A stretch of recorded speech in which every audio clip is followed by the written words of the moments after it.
I'll keep going till my feet become blown. I'll keep going till my feet become blown. I'll keep going till my feet become blown. I'll keep going till my till my feet become. I'll keep going till my feet become blown. I'll keep going till my feet become blown.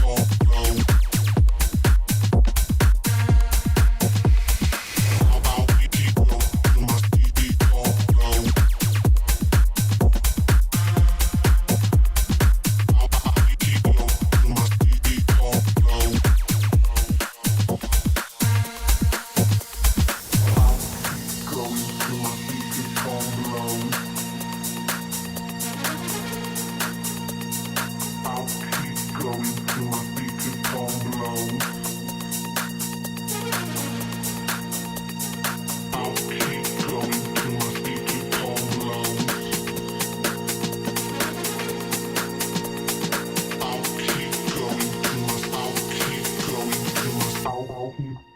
Till my feet could come. I'll keep going till my feet could come blown. I'll keep going till my feet could come blown.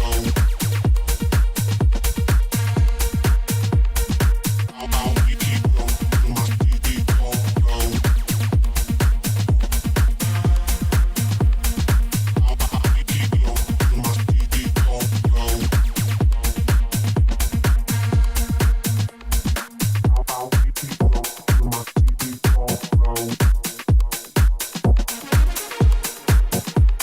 I'll keep going till my feet could come blown.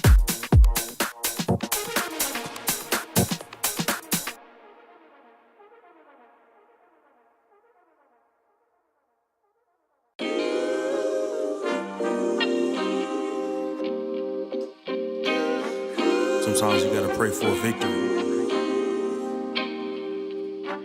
Yeah, I'm overzealous when I'm thinking about the cash flow. I never had no handouts, just came natural.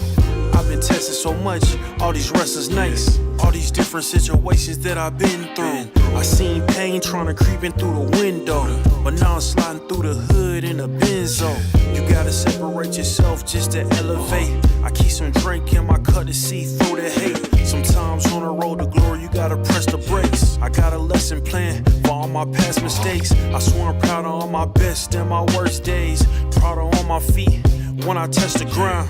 Front of 8 at Beijing, man, they know the sound. I know I made mistakes, but my mama proud. Fans scream my lyrics out in the background. They ain't know me then, but I'm hot now. They say life's a gamble, you gotta roll the dice. I risked a lot of different things just to live this life.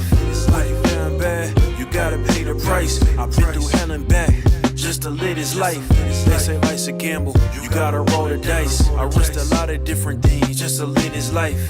When you down bad, you gotta pay the price. I've been through hell and back just to live this life. I'm faced with a lot of different choices these days. Do a rock and Rolex account a blue face. The whole world know my name off a mixtape. I still got the same brother since 6th grade.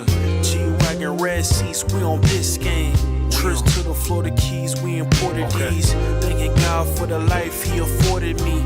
All this jewelry on my body, acting like the hood. I need a brown skinned chick just like Megan Good. Holding up every promise that I ever made. Music in the background, it's a serenade. Been rapping 10 years, boy, this ain't a phase. I paid dues, paid rent, and I stayed the same. I had teardrops running down my face. I've been through a lot, I had real pain. But thank God, cause we really on the better days. They say life's a gamble, you gotta roll the dice. I risked a lot of different things just to live this life. Life down bad, you gotta pay the price. I've been through hell and back just to live this life. They say life's a gamble, you gotta roll the dice. I risked a lot of different things just to live this life. When you down bad, you gotta pay the price. I've been through hell and back just to live this life. What's a life without sacrifice? Sometimes you gotta thank God and just roll the dice. Pacino.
The road to the top is a riddle.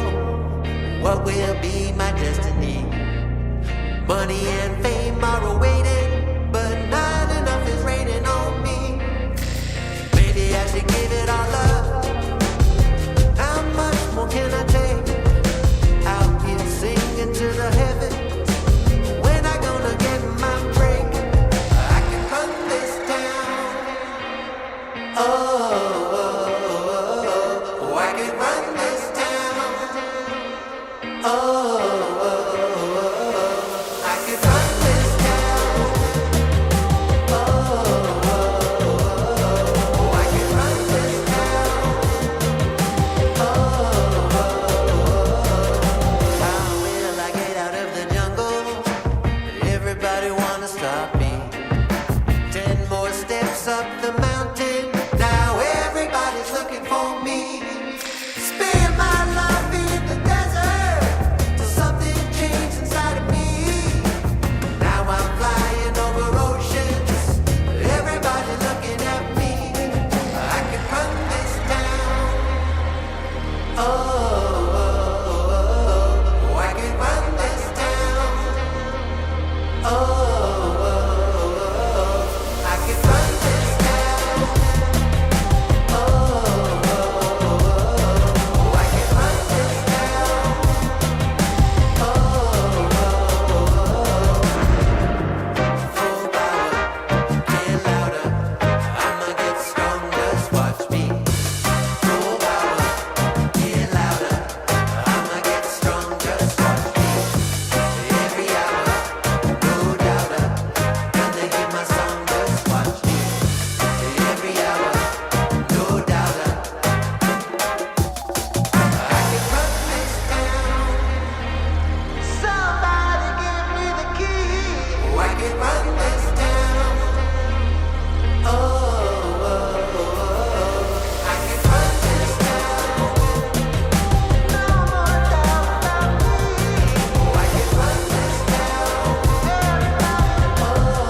this is a shakedown.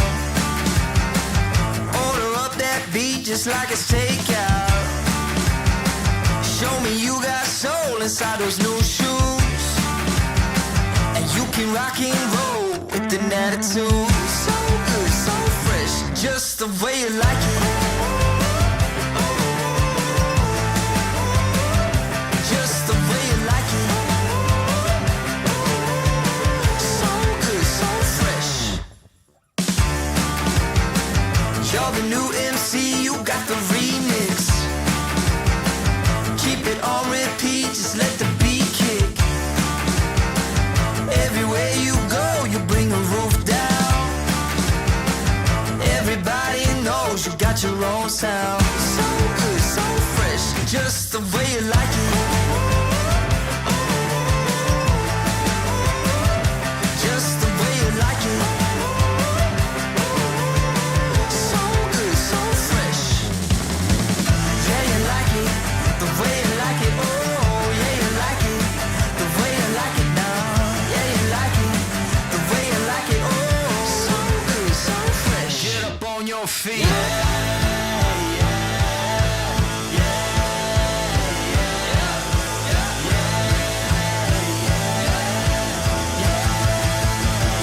Show me you got soul.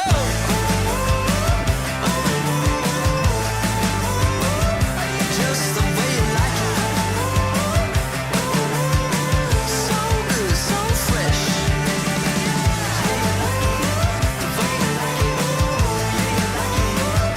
Just the way you like it. So good, so fresh. Get up on your feet, this is a shakedown.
ESL presents ESL Challenger League in partnership with Intel,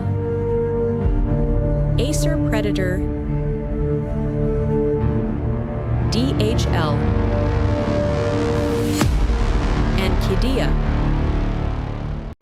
Damn, guys, we almost had this.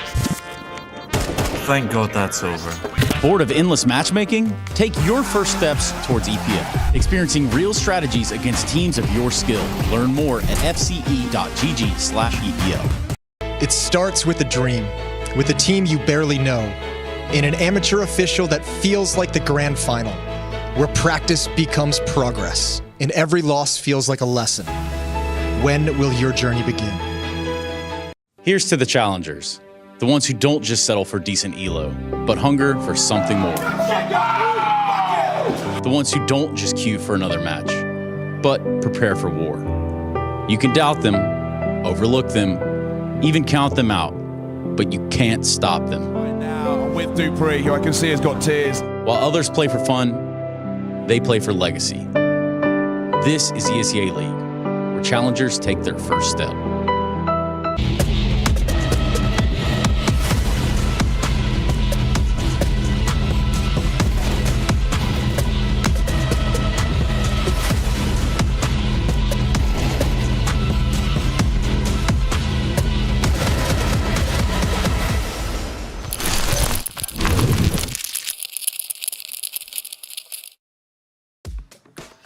We're back with more Cup 4 action and back in South America. And once again, of course, it's me, Travis, and Hayes alongside me for, once again, Matt, another game to watch that BESTIA is playing. Yeah, and they've been playing incredibly well lately as well, haven't they? Here through the lower bracket, making quite a run of it in pursuit of their second cup. Of course, they won the first cup here in South America, and if they win one more, they go straight through to the grand final in the regional finals. And I'd say it's kind of like neck and neck between them, 9Z, Sharks, and I guess even Bounty Hunters. I've just named all 4 teams left in the competition, Trav, so I guess that kind of speaks volumes as to how open-ended it is.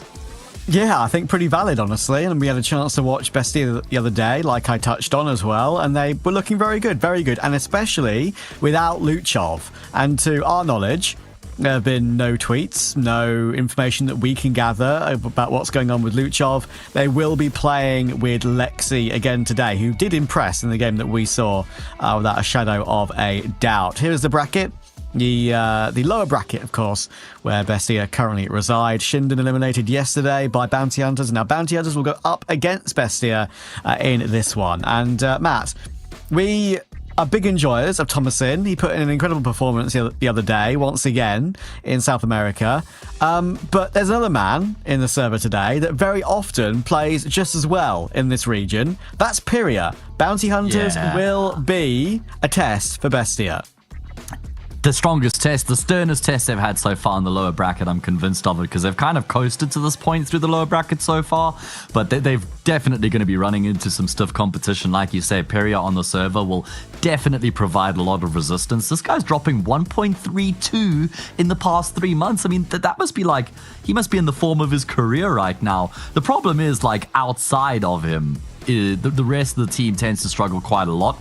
I mean, Zoc is playing against his former team, right? He was a part of BESTIA for a while. Kaiser playing up against Nocte has always been a pretty fun matchup. Both used to be AWP IGLs. Now, Nocte is no longer an AWP, just the IGL. Kaiser's no longer the IGL, just an AWP as Ninja come into the team. So they've gone in like opposite directions in that regard. Yeah, kind of funny, right? And that's what makes it a pretty fun matchup in general. These two teams have played against each other often recently as well. They played in the CBCS Masters. Zekmate, which I'm sure that's how it's meant to be pronounced. It was the game actually to qualify them for the LAN finals. And BESTIA didn't make it in the end to those LAN finals. Bounty Hunters beat them in that game 13-11, 13-8. And that was their last match against them. And that was about, 2-3 weeks ago, so not really pretty that recent. Long for BESTIA to reset. That's a game that's an incredibly impressive win for the Bounty Hunters, and if you look at the results in that game, look at the numbers, Pyria was incredible again. I mean, he dropped to 1.31, Zoc dropped to 1.48 against his former team, and there were some factors on BESTIA that went missing a little bit for them, so they're going to need to change that today to stay alive in ECL. Well, let's see if there's any change up in the map pool between these two teams. Last time, Nuke and Ancient were the two maps that featured. And again, Nuke into Ancient. So they're going to go in the exact same direction. Of course, we've never seen a decider between these two teams, which is pretty crazy. Yeah. It would have been Dust last time, and it will be Dust this time as well. So neither team looking to try and change things up here in the veto. Yeah, which is a surprise, maybe. I think BESTIA are kind of just sticking with their strengths as such. I mean, we were a little bit surprised the other day that Nuke was let through in the other veto. Turned out to not matter whatsoever because BESTIA just absolutely smashed Dash Skins on that evening.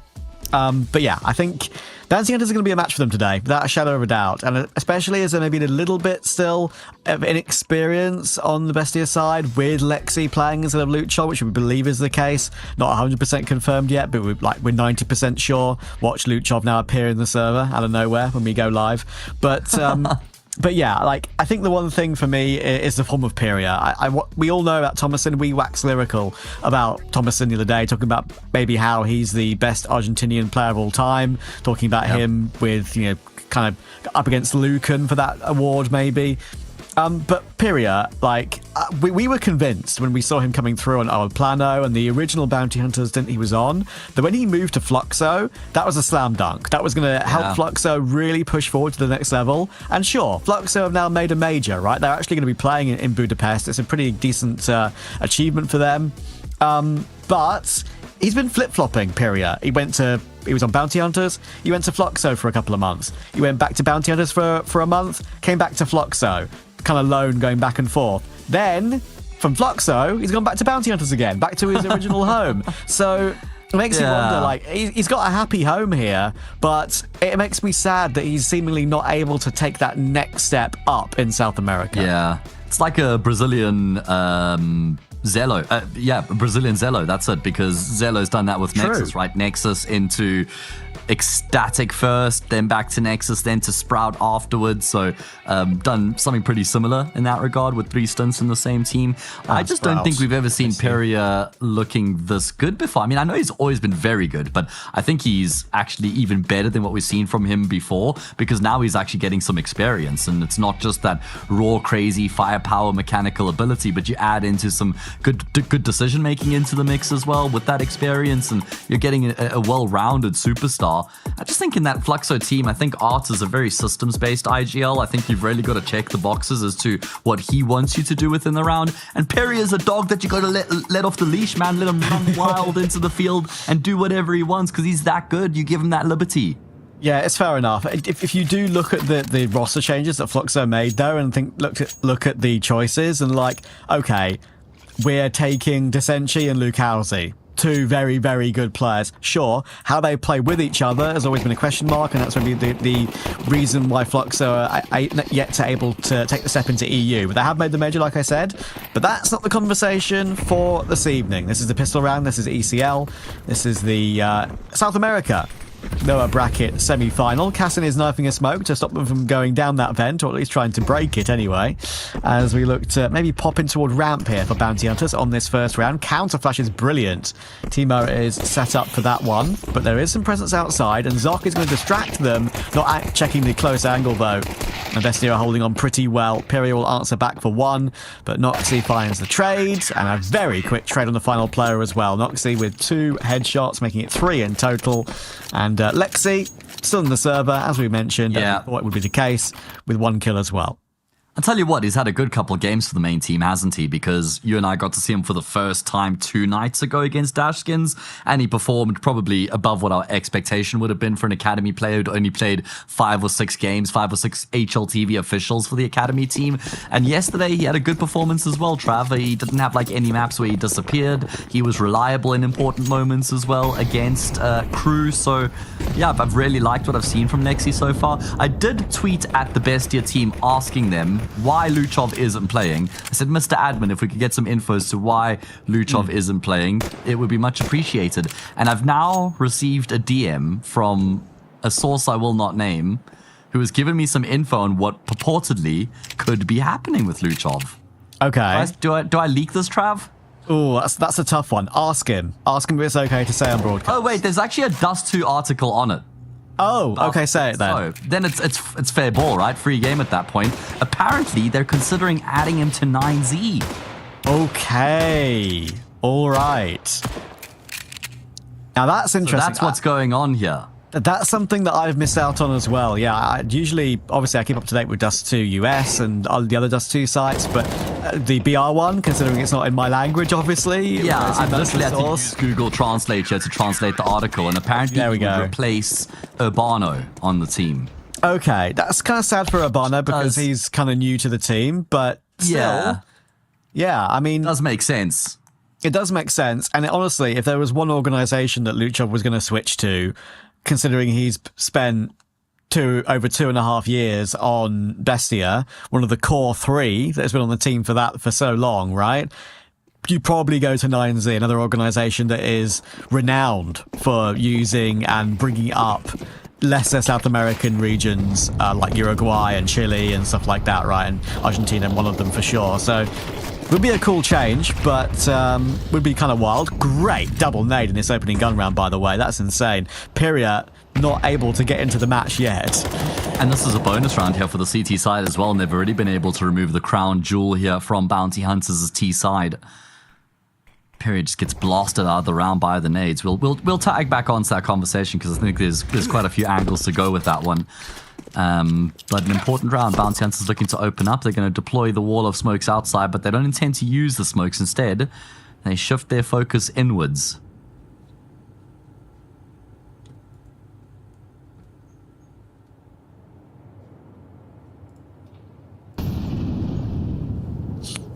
Keeping patient is Freak. Looking for that heart aggression, maybe thinking that even though they've got that opening kill, they know MP9s are in play, maybe they might still go looking for something rather than sitting back. But BESTIA doing probably the right thing at the moment, just playing these jiggle angles. Noxie knows that once he gets the information, he might try and fall away, but without utility, maybe he stands and fights instead. And that's what he was doing. Just keeping Zoc at bay for now. Awkward timing, actually, as they go toward ramp. Timo is able to find Kaiser. Thankfully, a quick trade from the AK, and Thomason's been caught by Freak. Okay, Lexi now has to make a move, and he is found by ninjas. They're starting to piece it together, but time is awkward. Cassen's in a very good position here. 15 seconds for this bomb plant. Not so sure they're going to check him, but they do, and that was the bomb carrier as well. That could be huge. Noxie's still about able to do something, but not able to get that second kill. 11 HP. That was tight for Bounty Hunters. I'm a bit surprised it felt like Cassen got caught off by the players wrapping around from from Squeaky instead of Hut. He was so ready for them to come through Hut, but he would have heard all those steps. He needed that first kill. Maybe then would have been a bit more of a chance for Noxie, and that's a good looking round for Bounty Hunters with the way they go about their business, because they don't have anything going for them in that round. From a standing start, they tried to sell that bit of a fake outside, then tussle inside, create the space to go in A from there, winning their important gunfights. Freaking ninjas with a big round. Bounty Hunters on the board. But now the full buy for Bestia, that was the bonus.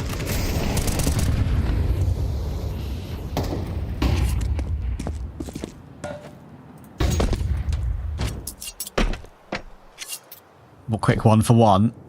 The Cassin AWP needing to deliver. And Lexi now has got a lot on his plate in front of him. The A1S, not able to judge when Ninjas was going to jiggle him out, and that's a very annoying one. When you die like that, and you feel like you've had 2 opportunities and not been able to connect with either, and missed your timing on your pressing of mouse 1, it's very annoying for him. Cassin having to reface, and he's missed the timing on that one as well. Now they're going to run him down. They're going to worry about Mini, but that AWP is so exposed, but he's still able to get 1 kill. And Thomason found ninjas in the meantime too. That nade should be very good. There we go. Cassin out, and all of a sudden it's a 1v1. Pyria knows where Timo just got that kill. He's going to rotate down and get the bomb planted on B. Yeah, and Timo not really ready for this. I mean, when's he actually going to clock the fact that the bomb's been planted on the speed bomb site? Now the penny will drop. He doesn't have a kit. He doesn't have utility either. Perry has got this one in the palm of his hand as he nestles himself in towards Decon. Timo's got an idea of it, but like I said, he doesn't have the luxury of time to really clear out all the angles. Gonna have to try and draw Perry out with the tap on the bomb. Or just run at him maybe, but Perry will step out, take the fight on his own terms, and double up the round count for Bounty Hunters.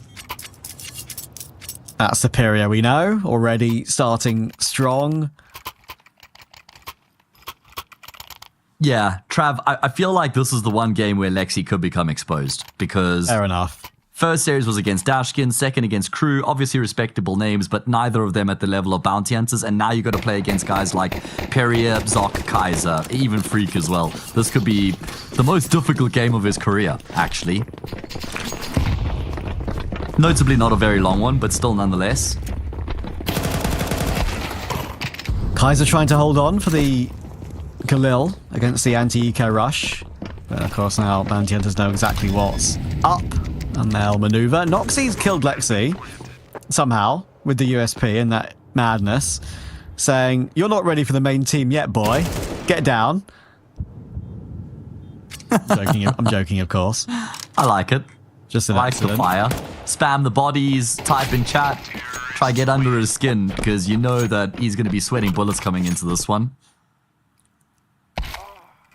Yeah, and I think the one saving grace you mentioned, Matt, that of course this game is important for Bestia because if they win this entire ECL Cup, they get that skip to the next round. But they are still, either way, already qualified for it. And it's probably good practice for Lexi in that sense. If they are not able to use Luchov anymore and he really is going to go to a different team, then yeah, you may as well use him in these sort of events in this sort of situation. It is a good point though, like they could have used Luchov, right? Like they must be opting not to use him because he's leaving. It's not like there's any reasons that Luchov wouldn't be playing in these games. Unless there's something about him joining 9Z and in the contract it's like, well, we don't want you to have your full team because we're still in that competition as well. Could be interesting. Yeah, either way, true. more on that later because there's a gun round alive. Thomason finds an opening, kill, big wide step out from him. Ninjas will get the trade. Lexi's low on health, not going to expect Kaiser. Imperial will get the kill anyway, 3v3. Bomb recovered in secret, but round very much open. Timo has retaken up that position that Lexi was in as well, so I wonder if that might go overlooked. Oh, did Kaiser see that? I actually don't know. That's a very tight one. Ninjas will smoke off the double door, actually. And that just allows Timo to keep coming in on the flank. And Kaiser did give it a quick glance, but the timing is awful. He is still glancing at it though, time and time again, but didn't see him. Or maybe he did now. Maybe he did now. Still gets the one kill on the low HP player and Kaiser too. And Pyria has to deliver 1v3. 40 seconds as a player directly above him. He can play... Oh, he can even maybe plant in that smoke, actually. Does Noxie want to reveal his position? He's missed all the shots, apart from a bit of damage. Gives Pyria a slight chance, but tries to give her a peek on the corner, and Noxie was still staring at it. So, plant, but that's about it. As you alluded to, it was a bit of a gamble there for Noctis to compromise his position to try and get the kill through the smoke, and he comes incredibly close, but doesn't finish it off, and eventually will be able to get that kill as we go back and forth here on Nuke. Two teams looking evenly poised as they line themselves up against each other. I really think that this could be a very competitive affair. Like, I'm expecting 3 maps, very closely contested maps at that as well. And with everything on the line, there's even some rivalries in the mix, you know, both Zoc playing against his former team, the Argentinian rivalry of Kaiser and Nocte going up against each other. Yep. And the fact that Bounty Hunters knocked them out of an important qualifier for an important LAN last time they played. Exactly that. Pyria taking point on Silo. Very confident, as you can tell, but Noxe equal to it. Fair play. Not the guy you'd expect to do much of the fragging for Bestia in the modern day, especially on the rifle now he's changed role, like we've mentioned. No longer on the AWP. Doing a Fallen. Going to the rifle IGL now. But he's able to look pretty good at the moment. Thomason will hold on to Vent as well, dealing with Freak. And now 3 players remaining. They're going to try and push the issue and press the issue. And see if they can figure out where Thomason's fallen back to. And it does leave the B-bomb site vaguely exposed. Timo's not in the best of positions, and yeah, will get exposed. Smoke available to block off the right-hand side of ramp. They should know where these rotations are coming from. Plant should be available, and all of a sudden, this round's on. Yeah, absolutely is. Big gunfight here between Thomason and Zoc will come out on top. Ninjas adds into the mix as well. Kaiser hasn't had to do anything from control room. He is the snake that lurks in the grass and will activate there, and that's guaranteed a kill. Zoc will finish off the job, and Bounty Hunters regain the lead. That is a tough one for Bestia to take, I would say. They would have felt in control in the 5v3, but as we've seen from them on a couple of occasions, when they like to fall back into regular I guess you could say, default positions when they've got an advantage on CT. That time they gave up too much space, and Timo tried to retake that space, but couldn't get himself into a good position to feel comfortable, as we could see. And yeah, got caught, and that's where it all fell apart. That was the first domino to fall.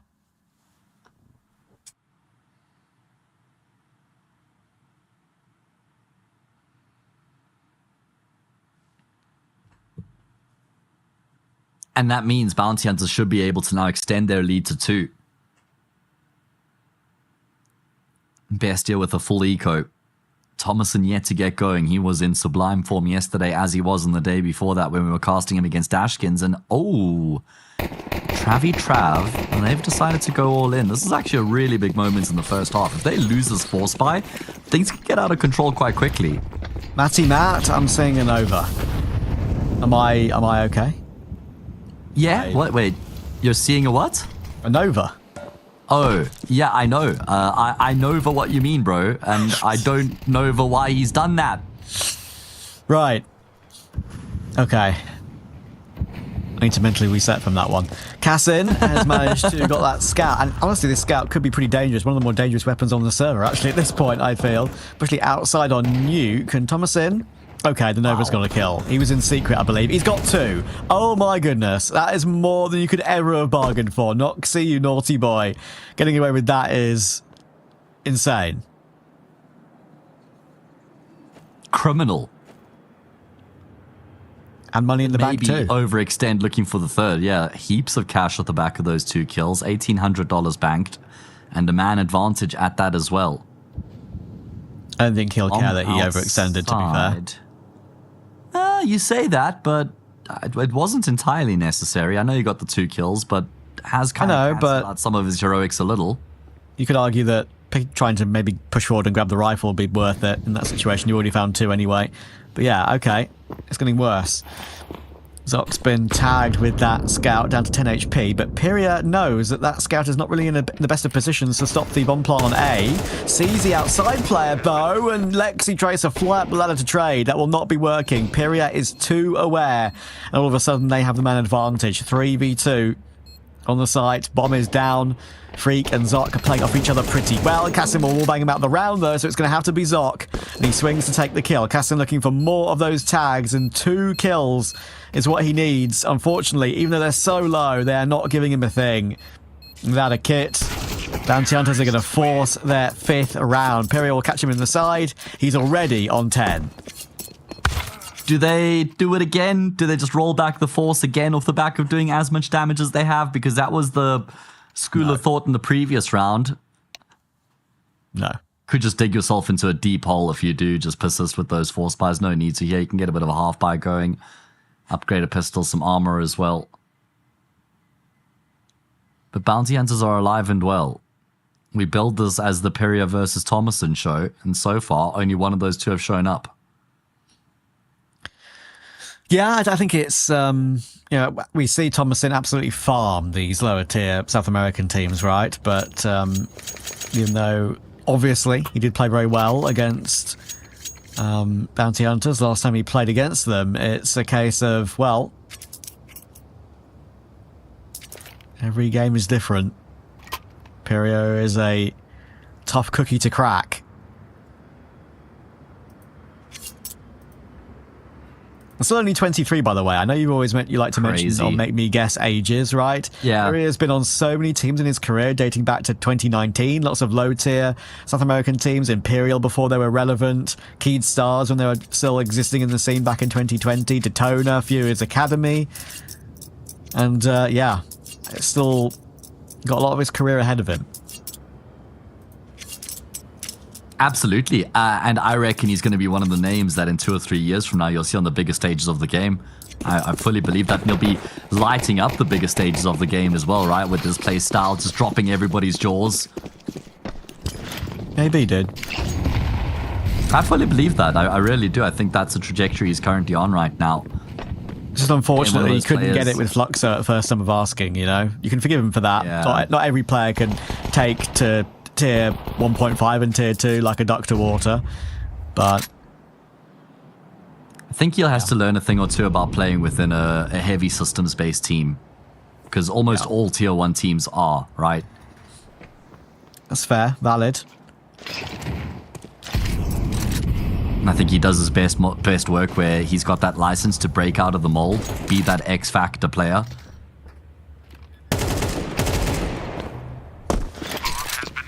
Zoc. And the Deeg. Not able to do a whole lot. This is concerning for Bestia. Because they're playing with Lexi, they need Thomason to be at his best. That's a non-negotiable. Can't afford for Thomason to be taking too much time before he gets going here in this game to make up for the ground lost by having to play with that stand-in. And like I was saying earlier, it's quite surprising they're not playing with Luchov, because obviously he would have been listed as their 5th player. It's not like he's playing for any other teams. I'm sure he's capable of playing, but they're intentionally opting to go without him, Trav. What do you make of that decision? I mean, sometimes at the end of the day, who knows what the mood is like inside the team? Who knows if him leaving feels like a betrayal to some of his teammates, especially as one of the long-term core 3 members, right, with Thomason and Noxie. So, I mean, South American players are very well known for being super emotive, right? So you could be on loyal there. And loyal, exactly. And loyalty meaning a lot, right? Exactly. I mean, look at Keserato and Yuri. It's paid off for them. Finally. Finally. Oh my word, the nades have managed to deal with Thomason straight away. Not even in the game yet, it's Thomason, and Lexi's got to deliver. Actually does really well to find 2. He knows where that 3rd player is as well. Well played, Lexi. Getting a 3rd there should not be happening. And they're able to clear up the final 2 as well. The rotation was very quick from behind, even if that AWP did go down. So, really important 4th to grab. Worth reminding people, though, of course, Matt, it is the Bounty Hunters map pick. I know 6 on T is very good. I know Bestia probably should still be beating a team like Bounty Hunters, but we know this has been a close game historically. We know that map 2 is their pick and one they're a bit more comfortable on. So, we'll give them the time they need for now, and that's a good way to try and get something going again on CT. Yeah, I think I'd still give Bounty Hunters actually an edge coming into the series with Bestia having to play with Lexi. I think if Luchov was in the server, I'd definitely back Bestia, but with the stand-in, I think Bounty Hunters have a bit of an edge, actually. Big round here for Bestia. If they are going to make something of this first half and give themselves a decent fighting chance, they need to win this round. That would give them 6-all, because Bounty Hunters wouldn't have much to work with. And big moments out of Lexi with that triple. The fact that he was actually able to do as much as he did. Like those first 2 kills were in really quick succession, and the 3rd with the USP as well. Very good.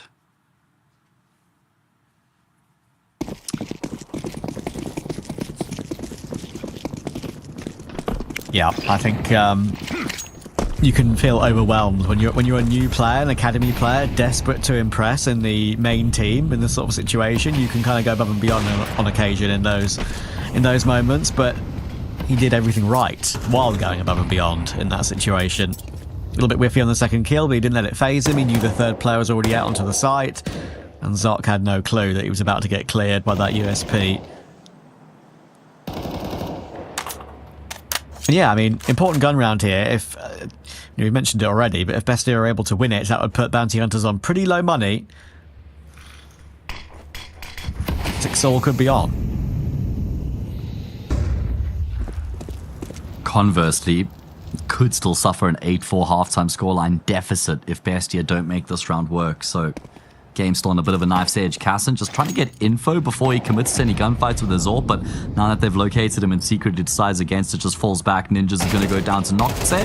Free frag for him, but he can't avoid the trade. No, commits to that full spray down toward Zoc there, playing in Africa. Always feels weird saying that when they're playing in South America, but that is a call out for that position as far as I'm aware. It still even catches me when I hear that, man. Yeah, I know. Courier, great entry. Zoc will have a look at the main player, and Thomason is not connecting anything so far in this one. Disappointing start from the main star of Bestia, and Pyria will catch Timo as well. Cassin miles away. And that is... The layering there was pretty good from Bounty Hunters with how they were peeking around the map. But those sort of rounds can still go wrong. So fair play to them for hitting their shots when it mattered. And that's something they've done quite a lot throughout this half, I feel like, is just hit the necessary shots, win the really important rounds. to make sure they kind of keep Bestia in this difficult spot, chasing the game, scoreboard pressure on them as well. Bounty Hunters have had their screws super tight in these sorts of rounds, and this is the round in which Bestia effectively gotten an opening kill, but then Piri and Zoc just destroy them. They now know that Cassin's in towards CT, probably a bit of a challenger. Actually, no, they realize they don't have much money either, so no point to take any unnecessary risks. Piri are 14-6. He is bossing the server. Exactly what we wanted from him as well. Cassin will keep that up. That's all. The buy around it is going to be okay, as I had a little bit of money built up from the round they won. But not perfect. And also, I think another point to mention about Lexi, having that one really good round. You can argue it's not enough, but he's also playing the toughest role on CT Nuke as an academy stand-in, A-site anchor. You think it's more difficult than outside? Yes, I think it is, actually.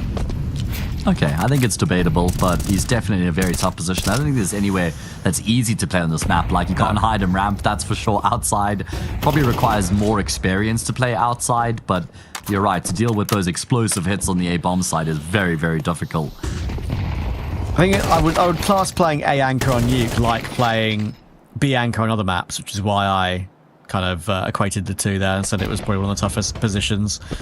But it looks like they will be able to get away with 5 here, unless Kaiser continues to deliver. Freak worried about getting flanked. He'd be right about that. Ninjas could fly up the vent at a timing, but no, probably not anymore. Timo's found Freak with that MP9. And Ninjas and Kaiser have got to win a 2v4. There are still 2 CTs around the B-bomb site as well. One about to play from control room, one about to play from double door. And Kaiser has to do something special, and now he's all alone. Catches one, and actually has somewhat of a free A-bomb site here. With the bomb on his back, there's going to be a very quick rotation in through lobby and in through hut. But he is going to look there first. This is vaguely doable. Steps made, quick no-scope, headshot to boot. And now he's got a rifle below him to switch to if he really needs it. Oh my goodness, Tech9 drawn, but Thomasin saves them. My word, that could not have been closer. But Bestia will scrape a 5-7 half.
Very clearly, Bounty Hunters on hot form, and even Kaiser at the end there showing up with what could have been one of the clutches of this cup in South America. But Thomason put an end to it, and it keeps Bestia in the conversation. But as you were saying to me in the halftime break, Matt, does feel like Bounty Hunters could be taking this one. I think so. I feel like we could be on course for a Bounty Hunters 2-0, dare I say. Just based on what I've seen in that first half, they convinced me a lot more compared to what I saw out of Bestia. Let's see, though. Still plenty time to be played here in the series. I think that Bestia do need a pistol to open up. I mean, Noctis is 14-8, and they're losing 7-5. Like, normally if Noctis is popping off like that, that's just a cherry on the top, but he's the entire dessert right now, man. They need the rest of the team to come to the party. Yeah, that's for sure. Bit of a delay before we get the second half underway, but hopefully not too long. You can see Bestia have already committed to the utility they want. Cassin, as we've seen already in this cup, P250, Kevlar, very much an Orpus thing. Sure. With a smoke. He's also been alright. already. He's also been decent so far here on Nuke's Cassin. Mm-hmm. Hopefully not going to be too long before we get underway here once again. Yeah, and don't forget, of course, we've got multiple broadcasts coming up for ESL Challenger League. Not just all our colleagues working in all the other regions like Asia and EU and North America. South America will continue to have a match a day as we reach the end of this cup. We got Bestia Bounty Hunters right here on your screens right now. Tomorrow, 9Z Sharks. Now that's going to be pretty fun. Upper bracket final. Indeed. And then the consolidation final, and then the grand final of the cup. And then a couple of days break, and we play that regional final across all the regions to find our teams making it through to ESL Pro League. The maiden one, right? Since we've had the format change, it'll be very cool to see how that all goes down as we do get a team into Pro League from South America. We've got MIBR, we've got Bestia, and who's the other team, Trav? Can't actually remember. Gaming Gladiators, I think. There we go. Yeah, you're correct. Bang on. You've reminded me. Thank you. So let's see who will be the fourth to add their name into the hat. Or will Bestia double down? Let's see. Pistol round takes a bit of shape. A couple players make their way down secret. Bomb carrier included. Ninjas, he's ready. Those dualies are ready. Already a headshot through the corner of the wall, and the dance back and forth is actually only good for the one. Kaiser was there to help out. That's an incredible shot from Cassin. Oh my god. See you next round, son. Yeah, it's going to have to be a retake into the say bomb site here between Peria and Freak. And Peria's going to get timed by Thomas and doesn't expect him to be directly underneath. That's round over. Bestia doing exactly as was required of them, and that's winning the pistol. They won the first half pistol as well, didn't they? I think they were up 2-0. Yeah, they did. Yes, you're right. Yeah. Going back to back will certainly help. I mean, yeah, it's one of those games, right, that bounty hunters might look at and say, well, if we just won one pistol round, maybe we'd be a lot closer to the finish line already. Pistols are so important, now in MR12 especially. And yeah, if you're going to hit shots like that, Cassin in particular, I mean, that was like a running counter-strafe tap with that P250 toward Kaiser. You always feel like you got so much confidence, right, when you're in Kaiser's position with those dualies and Kevlar. You're like, okay, yeah, you're not getting past me, dude. And then immediate humbling. Yeah, it was literally an instant humbling there from Cassin's P250. Kaiser just never stood a chance in that duel. Going to be a force buy back in response from Bounty Hunters as Bestia look to level up the scoreline at 7 apiece. If they do, it would be an anti-eco to follow and a chance then to get the lead. All of a sudden feels like the game's wide open at that point.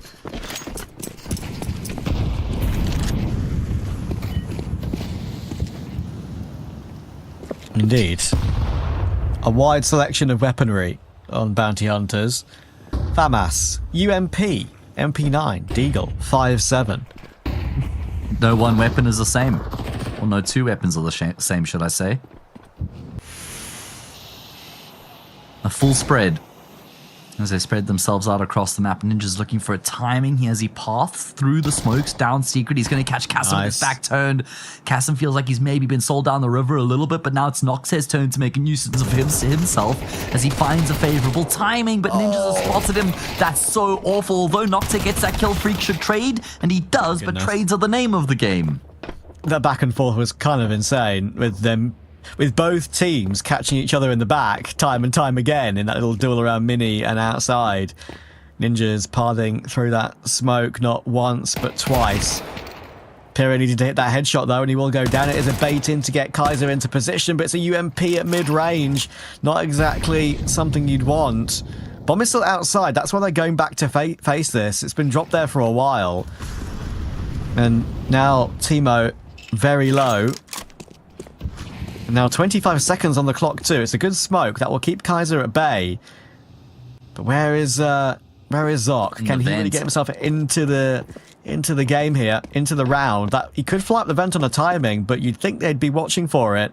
Kaiser will now make his move through that smoke in secret. And you're probably right on that one, because he needs to fly up the vent. There we go. Thomason now knows what's going on. And as we said, Timo cannot afford to peek, but he's got his one kill. Flashing toward Mini. They now know where Kaiser's coming from. In the open. Great headshot. That was pretty well figured out. Yeah, it was, right? And very difficult to figure that out on the fly as well. There's quite a lot that Bestia had to do to recover the round, but I tell you what, I think Zoc has made a mistake by not making any moves. And that was the mistake. He had to try and go up the ladder when Bestia was so focused on recovering the bomb. And then he could have nestled himself somewhere maybe into like Hut. He could have gone back through Squeaky and disrupted them on the A bomb side. But he was so conservative. He was so scared to make a play up the vent. And I think his inaction there actually costs Bounty Hunters. Yeah, that's pretty well described.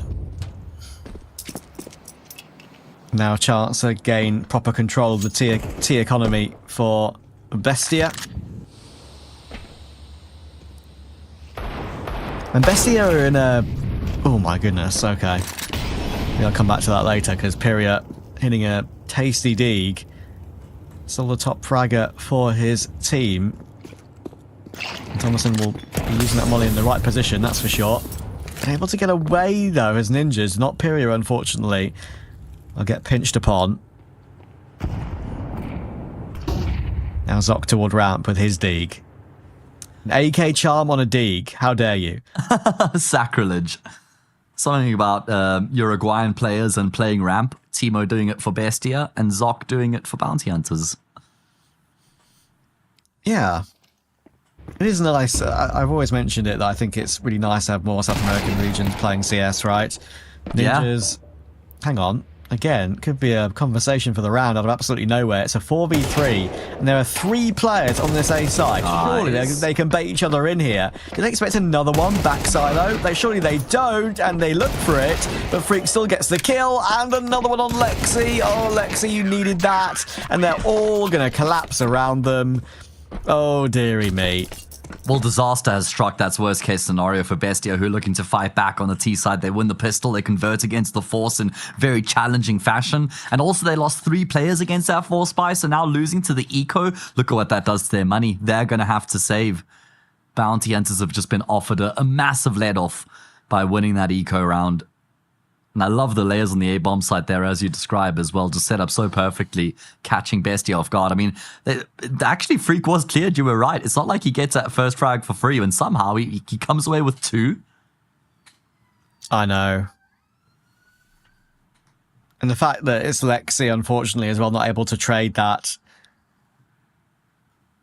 It's one of those kills or one of those trades where you're like, okay, I'm going to push forward.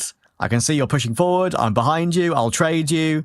You think it's a guarantee, and maybe you take it slightly for granted. And maybe a small lesson to be learnt there for the Academy stand-in. What's on Bestia going all in here? 2 rifles only. Not sure I love it. Simple as that. And a full save would have gotten them a full buy in the next round as well. So it's not like they were forced into this Force buy. This was voluntary. And I actually think that their hopes here on Nuke actually hinge on this Force buy. I know it's a tall order. Kaiser, what a timing. Lexi was the last man lagging behind. Trying to make his way down with his teammates. Oh, and Zoc is just mowed down too. What is this force buy though? Like, if you're going to go all in such an important round, is this really the best option? Like, pre-firing through smokes while you're running forward? Is that all you've got for us, boys? I know. I couldn't agree more. It's very, very uninspiring. Yeah. Without a shadow of a doubt. And now you've got the 2 rifles recovered, sure, but 2v5, you've got nothing to do anymore. And if they don't do any damage, bounty hunters are going to continue adding to their bank. Zoc and Pyria might have around 6k per player if they don't go down. Zoc needs to be careful, and he's going to make that decision to prioritise his AK. He knows how critical it is to win this round with 5 players alive. And even to make it as difficult as possible for Bestia to get the kill. Eventually they'll uproot him, but look at how much damage is done onto Kassan. I'm surprised that doesn't connect, but it doesn't matter because Freak Will just mows down both, and that uninspiring force buy falls apart haplessly. Bestia now down by 2, and they're going to have to eco. Oh dear. Oh dear. Double digits for bounty hunters there for the taking. And as we've prefaced, right, we do need to realise that Bestia, this is not an absolute must-win game for them. Sure, they'd love to win this cup and come to the lower bracket and get a bye into the final of the regional final, but they're already there. They're already going to be participating either way, even if they lose here. So, getting Lexi a bit of practice playing at this level, that could be the way of thought, and somehow Freak doesn't get either one of those kills towards round. Technically he does with the team kill, but pretty wild that he's not credited with either. And now Kaiser does need to be careful. He's being pressured up by a Glock of all things. It is pretty much a full eco like we've said. The AK is now in Noxie's hands. Pyria knows what's going on. Will somewhat flash himself, but surely gets away with this and is ready for the reface with the door swinging open. He's going to get himself all 3 kills. Noxie with the AK in a great position, but now out of ammunition, caught from ramp, and somehow not able to get that frag. 10-7. Honestly, well contained by bounty hunters. I mean, I never thought they were at risk of losing that round, but they do keep it nice and tight by only losing the 1 player. Sure, they have to concede the bomb plump, but that's fine. They're up to double digits. 3 rounds away from winning their map pick. Bestia running out of time, running out of opportunities.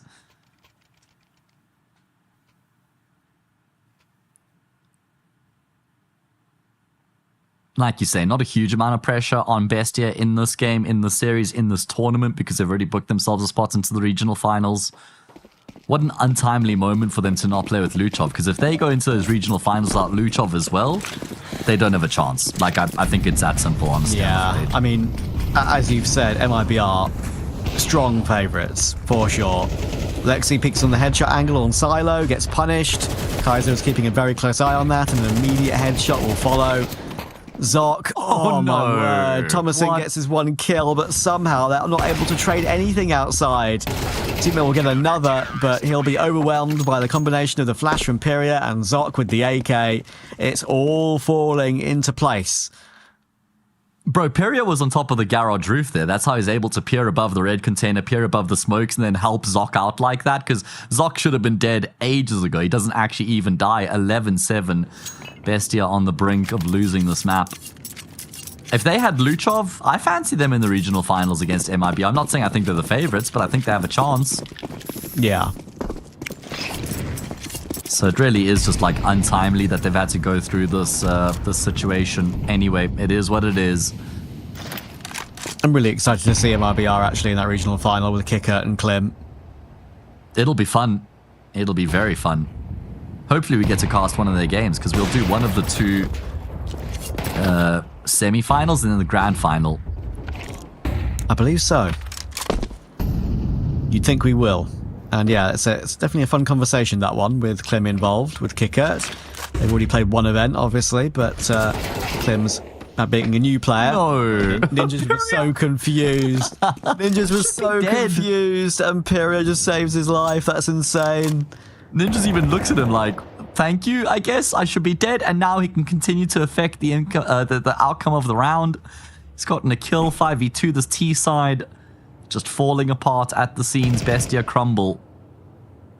Finally a frag back, and that will get them a path into the A-bomb side, actually. Yeah, the damage from Pyria on Ninjas eventually paying for Bestia, but yeah, it's Cassin and Lexi, and they're not going to have a whole amount of experience playing with each other in a after-plant situation, especially like this under high pressure in a 2v4. Kaiser's putting pressure on, making noise, making it awkward, and they're not even allowed to get that bomb down. Zoc and Freak figure it out, 12-7. And even with Luchov, it's worth saying that Bounty Hunters did beat Bestia last time they played each other 2-0. And as you said, Matt, every single game between these two has been a 2-0 either way. So, I wonder if we're going to say on that front here, Bounty Hunters take the opening map, knowing they're going into map 2 with a chance for sure. It's a map they play, even though it's Bestia's pick of Ancient. They're in a good position. Absolutely. 5 chances now to get the job done. They're on a streak of, 4 rounds as well at the moment. In fact, 5. It was 7 all, right? 7-5 in the half. Bestia open up with 2 Bounty Hunters win the eco. They haven't looked back since. Zoc, how has he gotten a kill and so much damage on the second? He should have gone down without a single frag. That's a bit much from Perry, I'm afraid, though. Gives his life up unnecessarily. Thomasin. Oh. Ninja's looking to find a timing. Pushing through door. Thomasin's not looking at that at the moment. Will he check hut, though? He's more worried about T-Roof at the moment. There are 3 players outside. Thomasin residing in that hut position. Goes unchecked. That's a big problem. Wait, Ninjas, could he still find a timing on Thomasin? Wait. Yeah. He could. He does. Frag found, but there's a lot more where that came from as they flood through from main into the say bomb site. Timo only one. Oh, and unceremoniously, map over. Yeah, Freak was there too, right? That was the biggest thing about that. And just made it look really easy, even though that round was a lot closer. Did you catch a glimpse of Kaiser's profile picture at the end I there? did. Fat Simple missing a tooth. How did we both see that? That was so funny. Actually, just seeing that. Both see that. It was there for like half a second. Seeing that at the corner of our eye, we see a meme and our eyes just go to it, I suppose. But anyway, back on track. Insane game from Bounty Hunters, once again proving how good they can be. Pyria was a consistent force as we thought he would be throughout the entire map. And Bestia, even though Lexi had that one good moment, you could tell the inexperience of playing with him and him as an individual himself didn't really help them out. Yeah. I think what's a really good look for Bounty Hunters is, although Perrier does really well in the first half, it's actually like Ninjas, Freak, and Zoc, I think they get most of the kills in the second half. So it's just very good that even without Perrier popping off every single round, they're still able to get things together, get rounds across the board or rounds across the line, rounds on the board. As they are on the board, 1-0, they're leading the series. They've won their map pick, and it's Ancient to follow. Yeah, and Ancient's not exactly one that could be easy for Bestia either. Like, it's their pick, sure. They've played it 20 times in the last 3 months, and they've had 2 very good results on it lately, beating both LP and Crew, 13-3, 13-1. Definitely a map they're very comfortable on, but you know, they've played Bounty Hunters on it twice, make it 3 times actually in the last couple of months as well. It's 1 win for Bounty Hunters and 2 wins for Bestia. So who knows? It's completely up in the air, and especially with the results that Bounty Hunters have had on the map, the unknowns are still there for both teams. So looking forward to see if Bounty Hunters can keep that form up, keep the pressure on, and keep themselves alive in this Cup number 4 for ECL South America. We'll be back in a few minutes.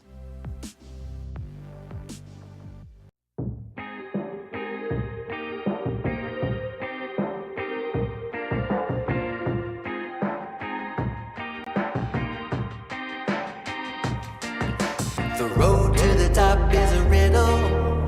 What will be my destiny? Money and fame are awaiting, but not enough is raining on me. Maybe I should give it all up. How much more can I take? Out here singing to the heavens. When I gonna get my break? I can run this town. I can run this town. I can run this town.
is a shakedown.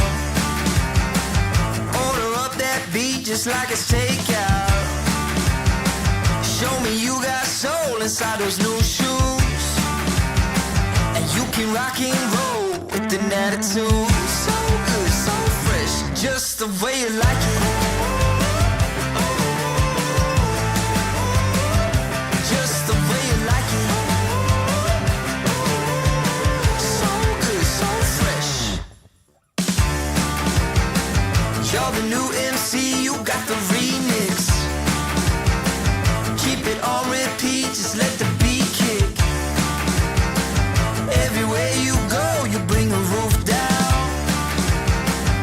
Everybody knows you got your own sound.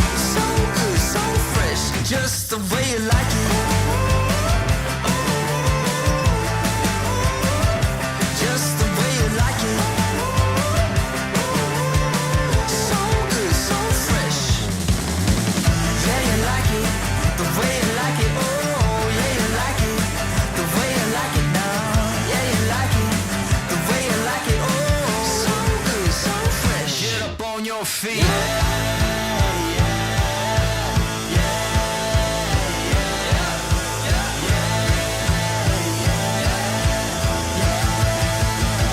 Show me you got soul.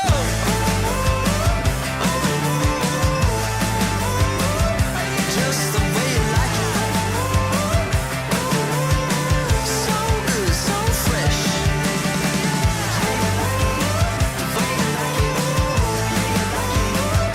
Just the way you like it. So good, so fresh. Get up on your feet, this is a shakedown.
We are back, and BESTIA have got a lot of work to do. It's been a great first map for Bounty Hunters. I think every single piece that they wanted to play well, especially on that CT side, did play well, and they were way ahead of what BESTIA showed.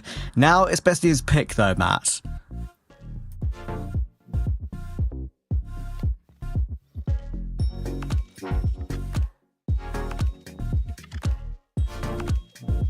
Yeah, it's a map that BESTIA have had to play with Lexi already. So at least they'll have that kind of going their way, that familiarity. We saw how well he had done on the B-bomb side against Dash Skins on this map 2 days ago. They're going to need Thomason to come online because he just didn't get going at all on Nuke, and that certainly was a big contributing factor to their struggles. And yeah, if they lose this, they're eliminated, right? So everything on the line coming into the second map for BESTIA. Yeah, for sure. And as you say, it still would be a nice one to find, a nice couple of wins to get some experience with Lexi. If they are going to move forward with him, who knows? And yeah, I think it's very important. A little side note, by the way, there shouldn't be too much of a delay, but the Starlight Budapest Major stickers and pick'ems have just come out, and with this update about 5 minutes ago. So hot dog. I'm hoping that we're not going to get too much of a delay. They've added sticker slabs, which will allow you to return a sticker to your inventory after you use it. Kind of crazy. Wait, for all stickers or only for the major stickers? I think for all stickers, I'm pretty sure. It's like a charm, but you attach the charm to your gun, put the sticker on the slab, and then you can take it off the slab and return the sticker to your inventory. Okay, so it's not like stickers you've had on your guns already that you can then remove and put back to your inventory. Okay, I was going to say, no. They've just shocked the skins market. Now they've shocked the sticker market if they would allow for that as well. Imagine like all the iBuy Power Hollows and Titan Hollows have been put on guns that you're just forgetting to use. Okay, all good. It's not that. That's an interesting concept. I kind of like it. Yeah, it's definitely pretty interesting, and I'll be real with you. I'm looking at them right now. I'm not a big lover of these stickers. I think they're a little bit too wide, a little bit too bright, maybe. I will link them to you right now, my friend. There you go. But yeah, I'm already looking at the pick 'em page, Matt, and thinking, oh, what am I going to do? Where am I going to go? I know. Who's my 3-0? Honestly, I've thought about it for a while. I think I'm putting Red Canids and Rare Atom 03. Those are my two. I haven't actually put much thought into it yet myself. Red Canids and... Did you say the Huns? Rare Atom, I said. Rare Atom. Ooh. I think I'd go for the Huns ahead of Rare Atom myself. Hey, it's a Mongolian team though, bro. You know, they always burn you somehow, some way. My outside shout for an 03 team would actually be NIP. Might not be too far off. If you wanted to go super hipster, go for something most people wouldn't, I think NIP might be a good option. Yeah, I think also historically more EU teams have gone 03 than people kind of expect, right? True. And, Imperial, they should be better than the likes of maybe Linvision, maybe like Red Canids and in Rare Atom, and maybe equal with like a Fluxo. Imperial have won like 3 games against EU opposition the entire calendar year. They've had like no progress whatsoever, so that makes that decision very interesting, that's for sure. Yeah, I'm even looking at Linvision thinking that a lot of people are going to have trauma because they would have had them 0-3 in the first stage of the major last year and then 0-3 in the second phase of the major last year as well, earlier this year, should I say. And they destroyed everybody's pick'ems, and Emilia made a lot of fans, that's for sure. I am one of them. But yeah, exciting stuff, having the stickers coming out now, pick'ems as well. I'm sure it's going to get people very busy. We'll see social media buzz, lots of content creators making their picks as well. So it's a fun time of the year, man, as the festivities start to warm up. It is. And remember when we didn't used to have this? Remember when we had the majors at different times of the year and they weren't year-ending / season-ending tournaments? Yeah, that was the worst. So remember when we once had the major that was the first tournament post-player break? Yes. That was like one of the most ridiculous things they'd ever done. I despised that. Yeah, I don't even disagree. But with the major being the finale of the season, it's the best way to go about it, in my opinion. Yeah, I think it's been like that for a while. And it's been the good thing for it to be like that for a while, I should say, and I hope it does stay that way for the future. I mean, look at when like Cologne will be next year. How exciting the IEM Cologne major is going to be. I've already got a ticket, very excited to be going, and now Cologne's been my regular trip to an international event to watch it in person for years and years, since like 2019.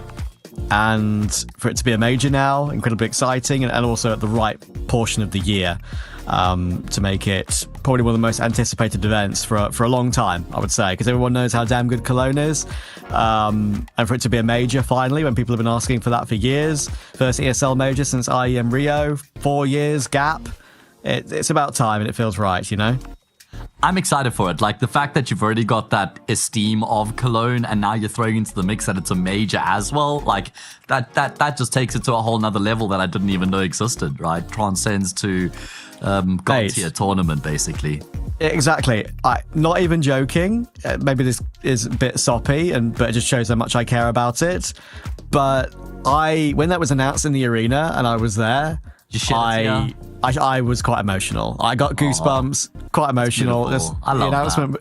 The announcement was just so cool, dude. Anyway, as you can expect, I think maybe we have an issue here with the update coming out with the stickers and the pick'ems.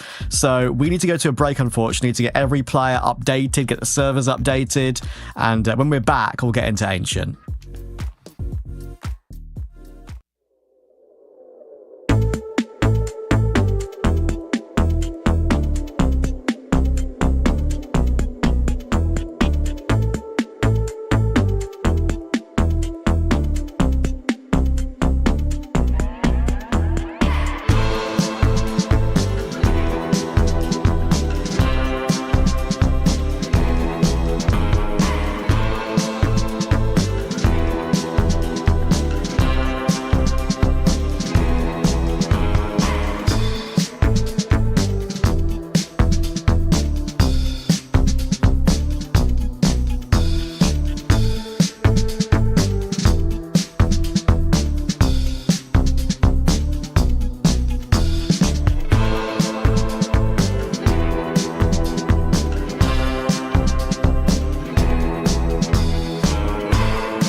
I'll keep going till my speaker calm blows. I'll keep going till my speaker calm blows. I'll keep going till my speaker calm blows. I'll keep going till my I'll keep going till my I'll keep go till my speaker calm. I'll keep going till my speaker calm blows.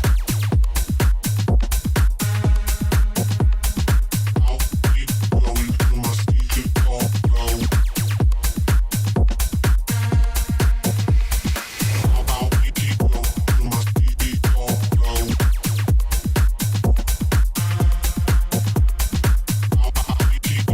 my speaker calm blows. Going till my speaker calm blows. I'll keep going till my speaker calm blows. I'll keep going till my speaker calm blows. I'll keep going till my I'll keep going till my I'll keep go till my speaker calm. I'll keep going till my speaker calm blows. I'll keep going till my speaker calm blows. I'll keep going till my speaker calm blows. I'll keep going till my speaker calm blows. I'll keep going till my speaker calm blows. I'll keep going till my speaker calm blows.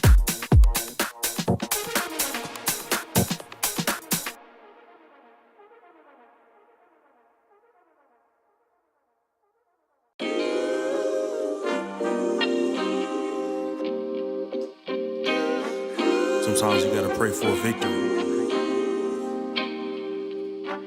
Yeah, I'm overzealous when I'm thinking about the cash flow. I never had no handouts, just came natural. I've been tested so much, all these wrestlers nice. All these different situations that I've been through. I seen pain trying to creep in through the window, but now I'm sliding through the hood in a benzo. You gotta separate yourself just to elevate. I keep some drink in my cup to see through the hate. Sometimes on the road to glory, you gotta press the brakes. I got a lesson plan for all my past mistakes. I swear I'm proud of all my best and my worst days. Proud of all my feet when I touch the ground. Front of 8 at Beijing, man, they know the sound. I know I made mistakes, but my mama proud. Fans scream my lyrics out in the background. They ain't know me then, but I'm hot now. They say life's a gamble, you gotta roll the dice. I risked a lot of different things just to live this life. Life down bad, you gotta pay the price. I've been through hell and back just to live this life. They say life's a gamble, you gotta roll the dice. I risked a lot of different things just to live this life. When you down bad, you gotta pay the price. I've been through hell and back just to live this life. I'm faced with a lot of different choices these days. Do a rock and Rolex account or blue face. The whole world know my name off a mixtape. I still got the same brother since 6th grade. G-Wagon, red seats, we on Biscayne. Trips to the Florida Keys, we imported these. Thanking God for the life he afforded me. All this jewelry on my body, acting like the hood. I need a brown skinned chick just like Megan Good. Holding up every promise that I ever made. Music in the background, it's a serenade. Been rapping 10 years, boy, this ain't a phase. I paid dues, paid rent, and I stayed the same. I had teardrops running down my face. I've been through a lot, I had real pain. But thank God, cause we really on a better days. They say life's a gamble, you gotta roll the dice. I risked a lot of different things just to live this life. Life down bad, you gotta pay the price. I've been through hell and back just to live this life. They say life's a gamble, you gotta roll the dice. I risked a lot of different things just to live this life. When you down bad, you gotta pay the price. I've been through hell and back just to live this life. What's a life without sacrifice?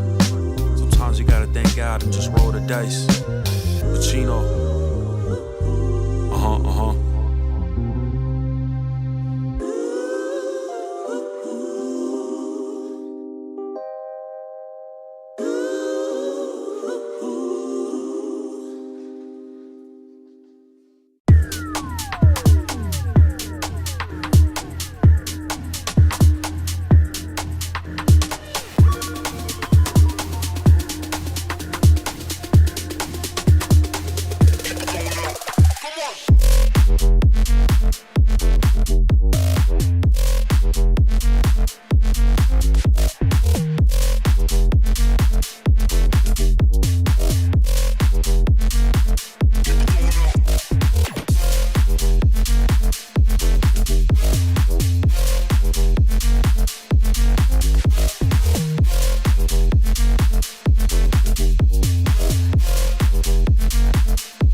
The road to the top is a riddle. What will be my destiny? Money and fame are awaiting, but not enough is raining on me. Maybe I should give it all up.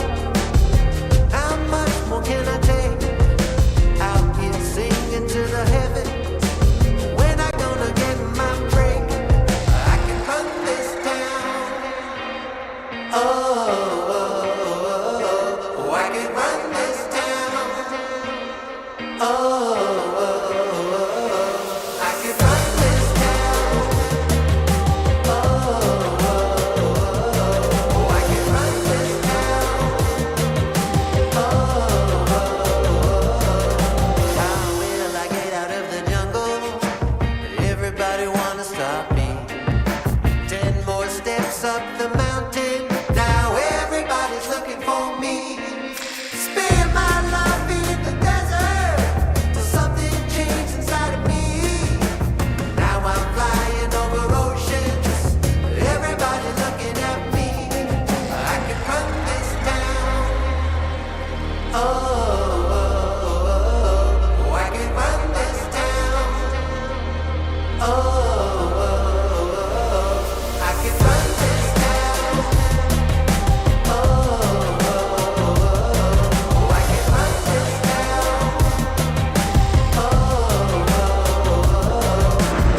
this is a shakedown. Order up that beat just like it's takeout. Show me you got soul inside those new shoes, and you can rock and roll with an attitude. So good, so fresh, just the way you like it. Just the way you like it. So good, so fresh. You're the new MC, you got the remix. Keep it on repeat, just let the beat kick. Everywhere you go, you bring the roof down. Everybody knows you got your own sound. So good, so fresh, just the way you like it. Just the way you like it. So good, so fresh. Yeah, you like it, the way you like it. Oh, yeah, you like it, the way you like it now. Yeah, you like it, the way you like it. Oh, so good, so fresh. Get up on your feet.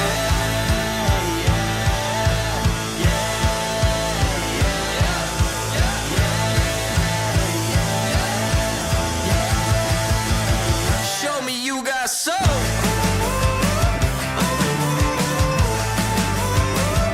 Just the way you like it. So good, so fresh.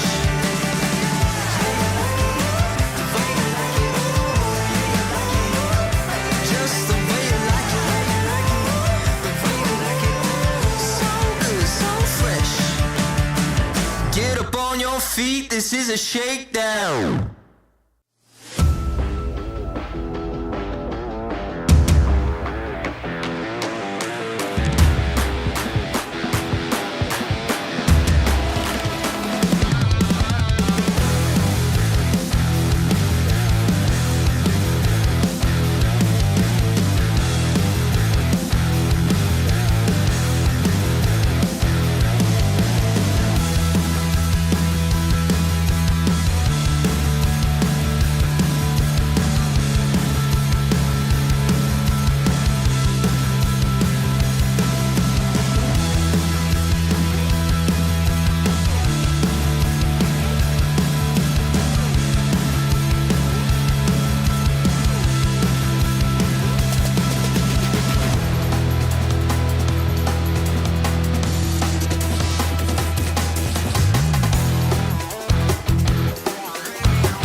I'll keep going till my speakers come below. I'll keep going till my speakers come below. I'll keep going till my speakers come below. I'll keep going till my till my speaker come. I'll keep going till my speaker come low. I'll keep going till my speaker come low.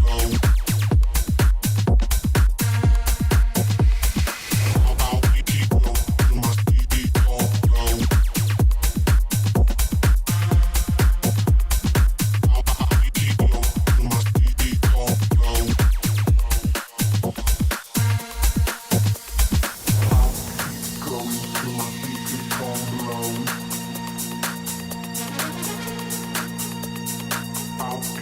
going till my speaker come low. I'll keep going till my speaker come low.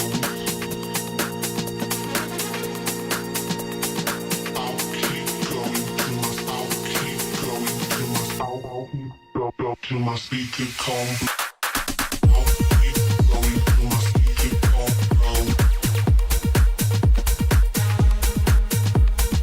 I'll keep going till my speaker come low. I'll keep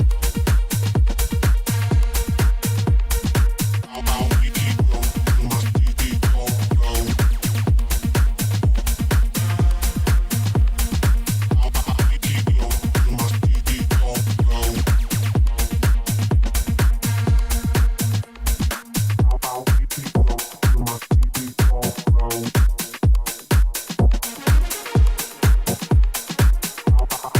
going till my speaker come low.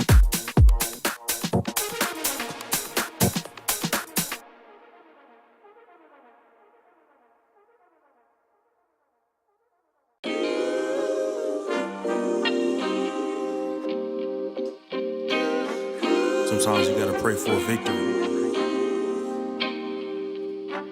Yeah, I'm overzealous when I'm thinking about the cash flow. I never had no handouts, just came natural. I've been tested so much, all these wrestlers nice. All these different situations that I've been through. I seen pain trying to creep in through the window, but now I'm sliding through the hood in a benzo. You gotta separate yourself just to elevate.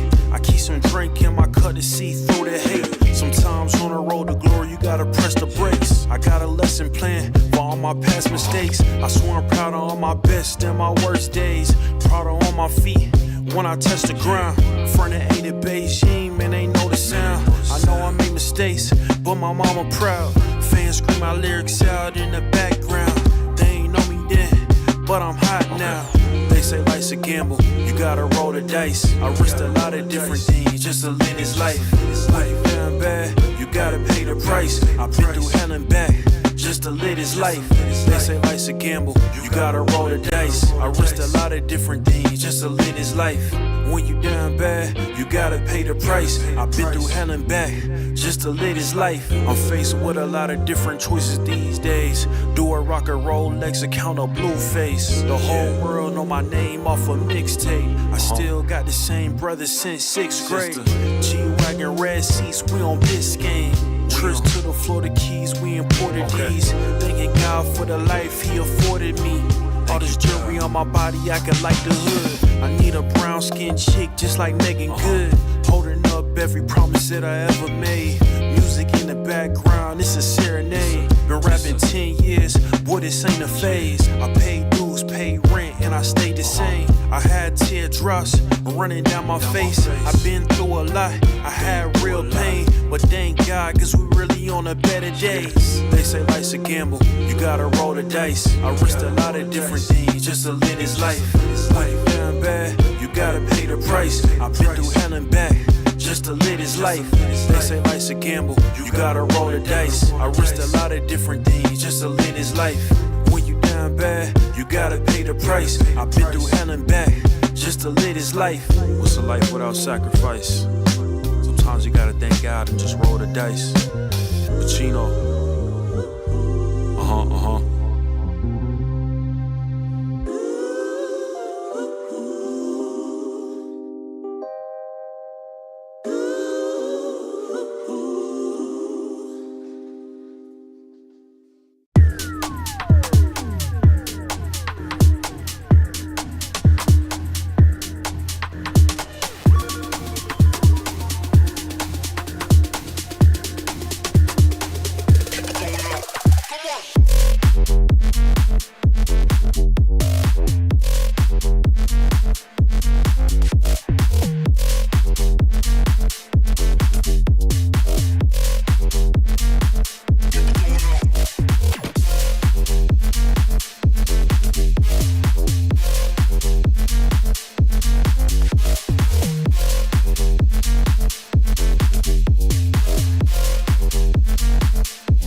The road to the top is a riddle. What will be my destiny? Money and fame are awaiting, but not enough is raining on me. Maybe I should give it all up. How much more can I take? Out here singing to the heavens. When I gonna get my break? I can run this town. Oh. I can run this town. Oh, I can run this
feet, this is a shakedown.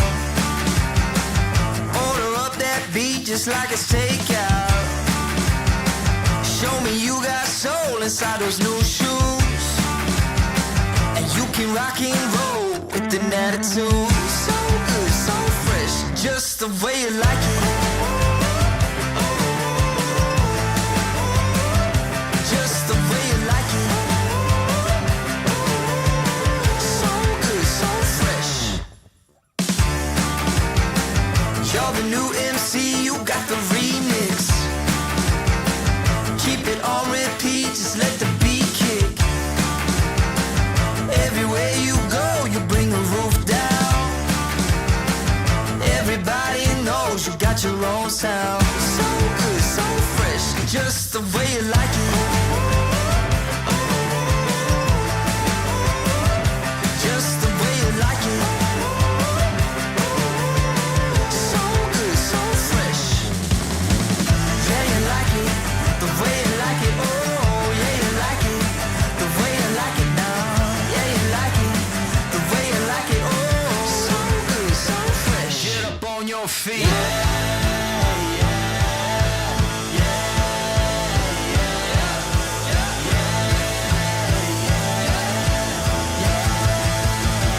Show me you got soul.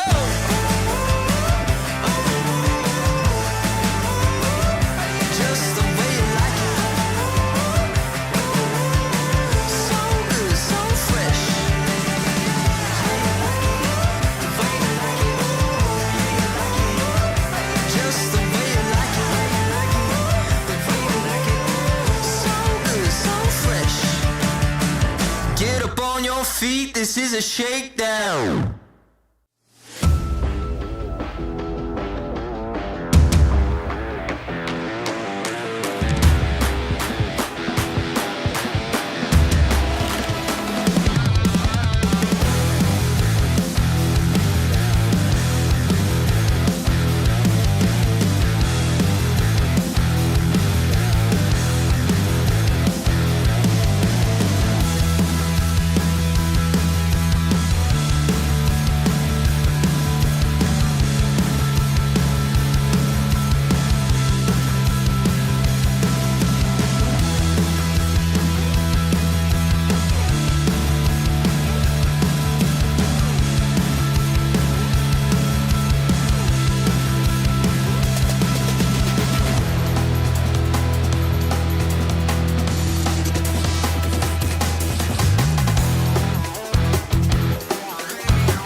I'll keep going till my feet become blown.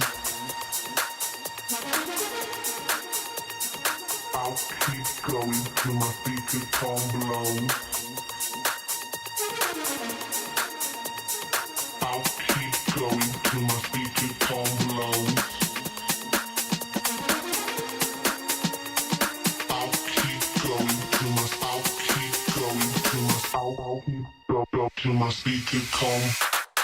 I'll keep going till my speaker come low. I'll keep going till my speaker come low.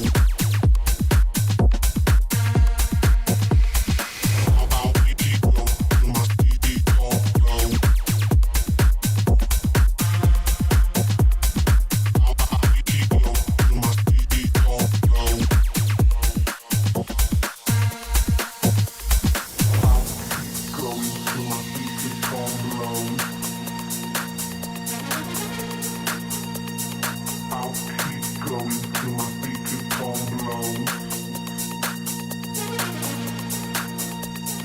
I'll keep going till my speaker come low.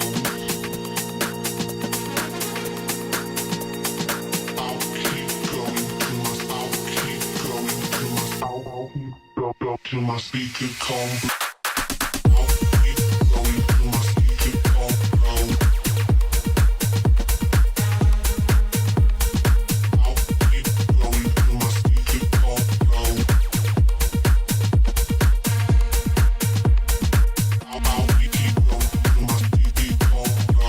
going till my speaker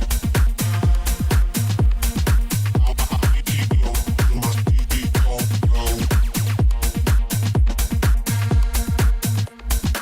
I'll keep going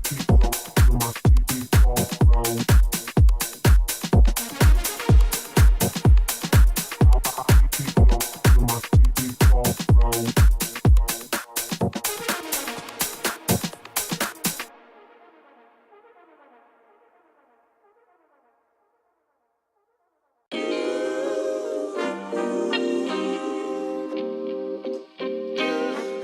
Sometimes you gotta pray for a victory. Yeah, I'm overzealous when I'm thinking about the cash flow. I never had no handouts, just came natural. I've been tested so much, all these wrestlers nice. All these different situations that I've been through. I seen pain trying to creep in through the window, but now I'm sliding through the hood in a benzo. You gotta separate yourself just to elevate.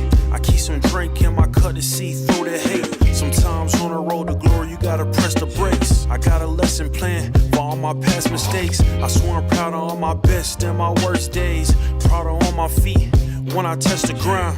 Front of 8 at Beijing, man, they know the sound. I know I made mistakes, but my mama proud.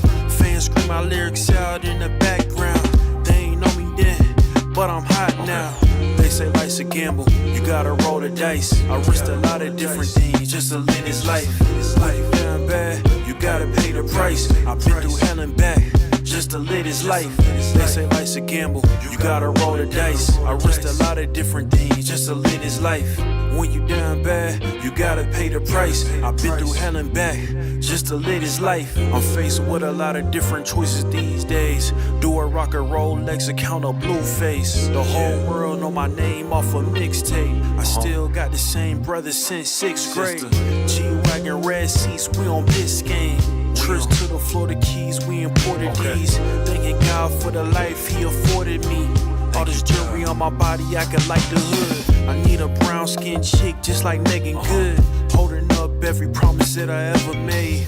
Music in the background, it's a serenade. Been rapping 10 years, boy, this ain't a phase. I paid dues, paid rent, and I stayed the same. I had teardrops running down my face. I've been through a lot, I had real pain. But thank God, cause we really on a better days. They say life's a gamble, you gotta roll the dice. I risked a lot of different things just to live this life. When you down bad, you gotta pay the price. I've been through hell and back just to live this life. They say life's a gamble, you gotta roll the dice. I risked a lot of different things just to live this life. When you down bad, you gotta pay the price. I've been through hell and back just to live this life. What's a life without sacrifice? Sometimes Sometimes you gotta thank God and just roll the dice. Pacino. Uh-huh.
The road to the top is a riddle. What will be my destiny? Money and fame are awaiting, but not enough is raining on me. Maybe I should give it all up. How much more can I take? Out here singing to the heavens. Holy mac and cheese balls. We're actually bloody live. I can't believe it. Maybe. I still see a 000 timer at the top of the screen. Don't faint. We could be getting underway in map 2 in this one. I'm praying amongst praying. So is our producer, Chiwako, my goat, shout out. Matt, alongside me, is half asleep, but don't worry, he will be awake to join me when we get underway on Ancient. All this being caused, of course, guys, by the CS update and servers having to update and all that jazz. So, shout out to everyone in chat who have waited around, and thanks for the chats I've had with you guys as well. Hopefully we can get going now, and Bestia, low-key, I'm going to say it how it is. We're hoping Bounty Hunters win this in 2. Everyone's hoping Bounty Hunters win this in 2 because we're all bloody tired. But Bestia are not. They want to win.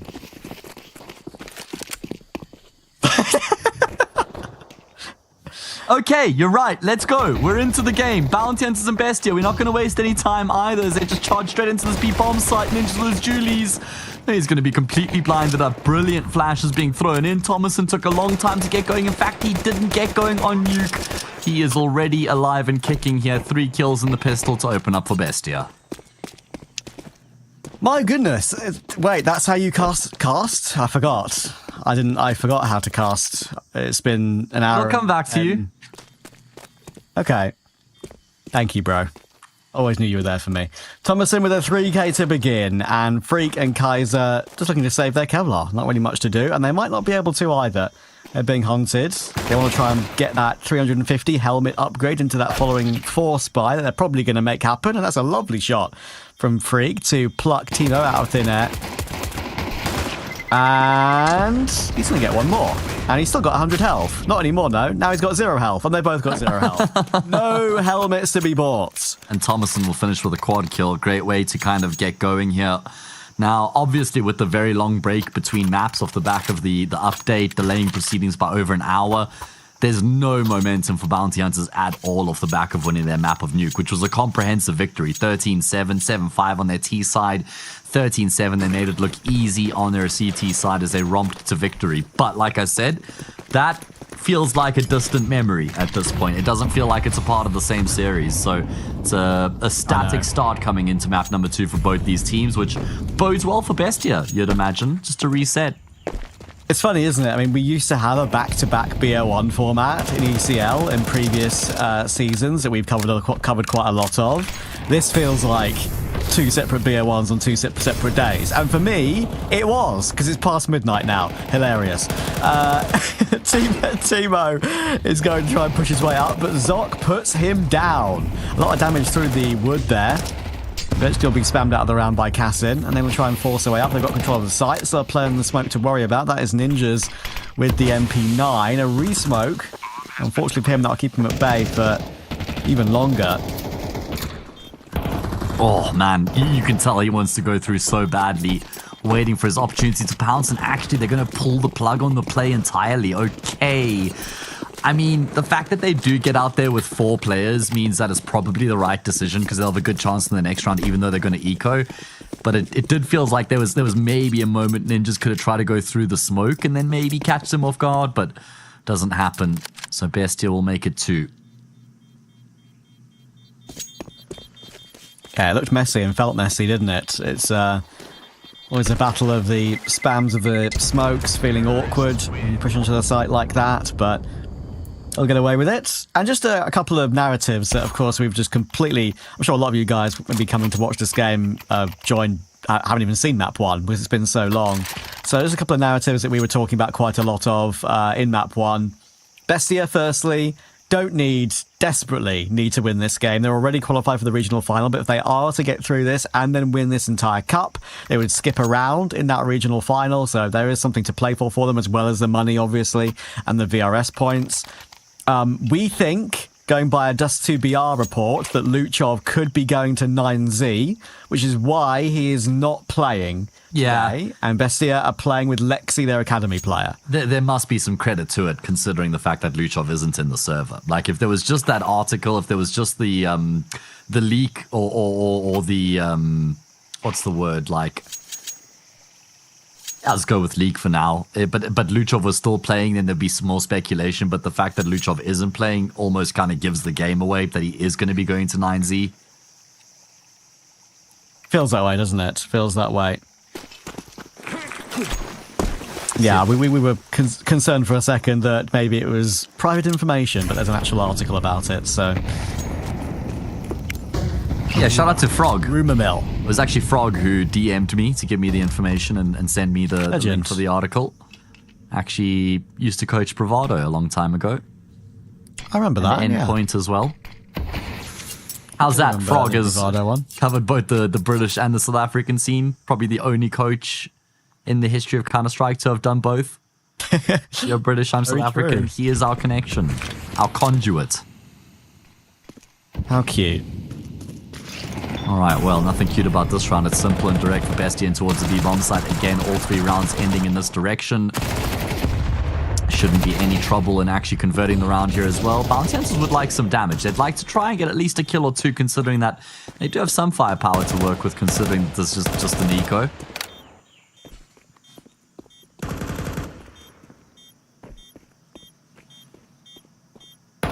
I did say, Trav, that this is my third midnight shift in a row, and the previous two were supposed to be around 3 hours, and they were very quick series, courtesy of Bestia. They destroyed Dashkins, and then they got a very convincing win over Crew last night. And I came into today and I said, I know that this will be the game that makes up for it all, makes me pay for the fact that I had very quick evenings, and I just had the inkling, and that is the case.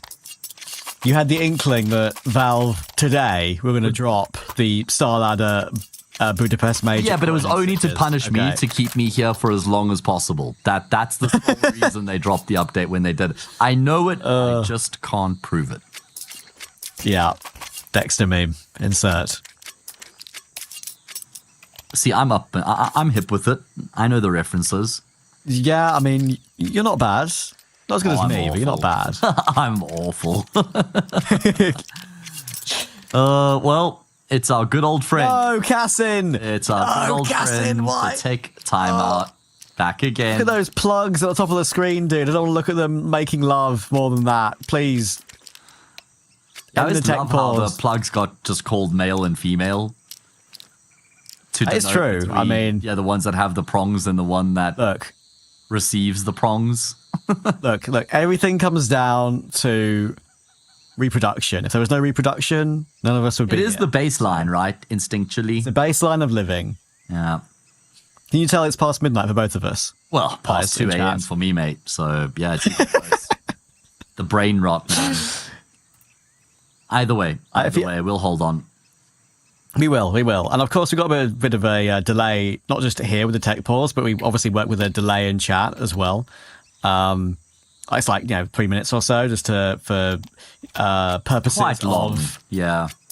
What's the word again? I've lost it. Purposes Competitive integrity, maybe? Competitive integrity. Thank you very much. That's exactly what I was going for. But if you guys want to chat to us in chat, that's what the chat's for. When you ask us any questions, we will be happy to oblige and have some fun with it. An AMA. Exactly. We're happy to do an AMA. On the fly. It gives us something to do, actually. Especially if there's more tech pauses. I see Wanda and I see Belt in chat. Both those two guys are people that have helped me with personal stream production. Wanda is a Portuguese guy and he had help from Belt multiple times when I wanted to do open qualifier streams and tournament streams on my own channel. And they did some production for me. And it was very fun when we did it. So shout out I'm to those guessing guys. it's not Wanda from Fairly Odd Parents. No, it's WAN43R. Okay, because I wouldn't be surprised if I started to see, what was it, like Wanda and Cosmo? I wouldn't be surprised if I started seeing them, it was pop up around me Yeah. here in my office now that I'm that deep into the night, start to get a bit kooky, see little like fairies flying around and stuff.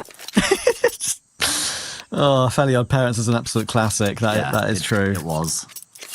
The mornings for me when That's a good one. No, now it's Kaiser. No, okay, it's fine. It's only half a second. It's fine. Okay, come on, boys. Let's get this one on the road, shall we? We've had enough issues, or enough time to iron out all these issues. Make sure everything's charged. I was just. They're just taking turns. It's so fine. They're reconnecting over and over. Look. I think they're having a laugh, mate. Can I just? I would just like to preface something here. Go we on. have been complaining a little bit, somewhat in jest on the broadcast, right? We do realise we're very, very grateful to be casting CS for a living. It's just the fact that we've been waiting over an hour for this, and we want this game done. And it's both late in the evening. Any person who has a job, whether they love it or not, that goes on this late into the night, they probably wouldn't be too happy. Shock and horror. The casters are humans? No. Grok? Is this real? You know I've muted Grok on Twitter. Yeah, I remember you telling me. Just wait until we get like an AI Caster. No, not only caster, like an AI in Twitch chat, basically. You can just like at the AI in chat and ask her questions and stuff like that. True. That'll be a thing one day, I'm sure. I think the delay is just about to catch up, by the way, and maybe we'll get to see some questions at some point. Well, apparently the players are back, but they don't see their hands in the server. That would cause some problems. I haven't seen that one before. That's just a scary one because it's like, is that something that the update has scuffed up? Because it's weird that it didn't happen in the first 3 rounds, but then going into the 4th, it just appeared out of nowhere. Interesting. That is very curious. I also prefer to know where my hands are at all given times. That would also freak me out a little bit if I couldn't see them. Yeah, fair. Real. Yes. I mean, I'm sure they can see their own crosshair, but still, you want to see your gun. Hatman Hobbies in chat says, new to following esports, explain in hockey NHL terms what kind of league this is. I don't follow hockey or NHL. Myself. Yeah. Unfortunately, but I can tell you that it's basically a qualifier for a tier 1 LAN. Put very simply, it's a qualifier for a tier 1 LAN. And they aren't the best teams from their own region, right? Like I'd say these teams must be, BESTIA is definitely tier 2 within South America, and Bounty Hunters is probably edging in that direction. But they're 2.5. Yeah, these names are basically just confined to the South American scene, and very rarely do you see them ever going beyond South American Counter-Strike, right? Silly Ash said, it's a high school chess meet. I think he's gone too far the other way, yeah.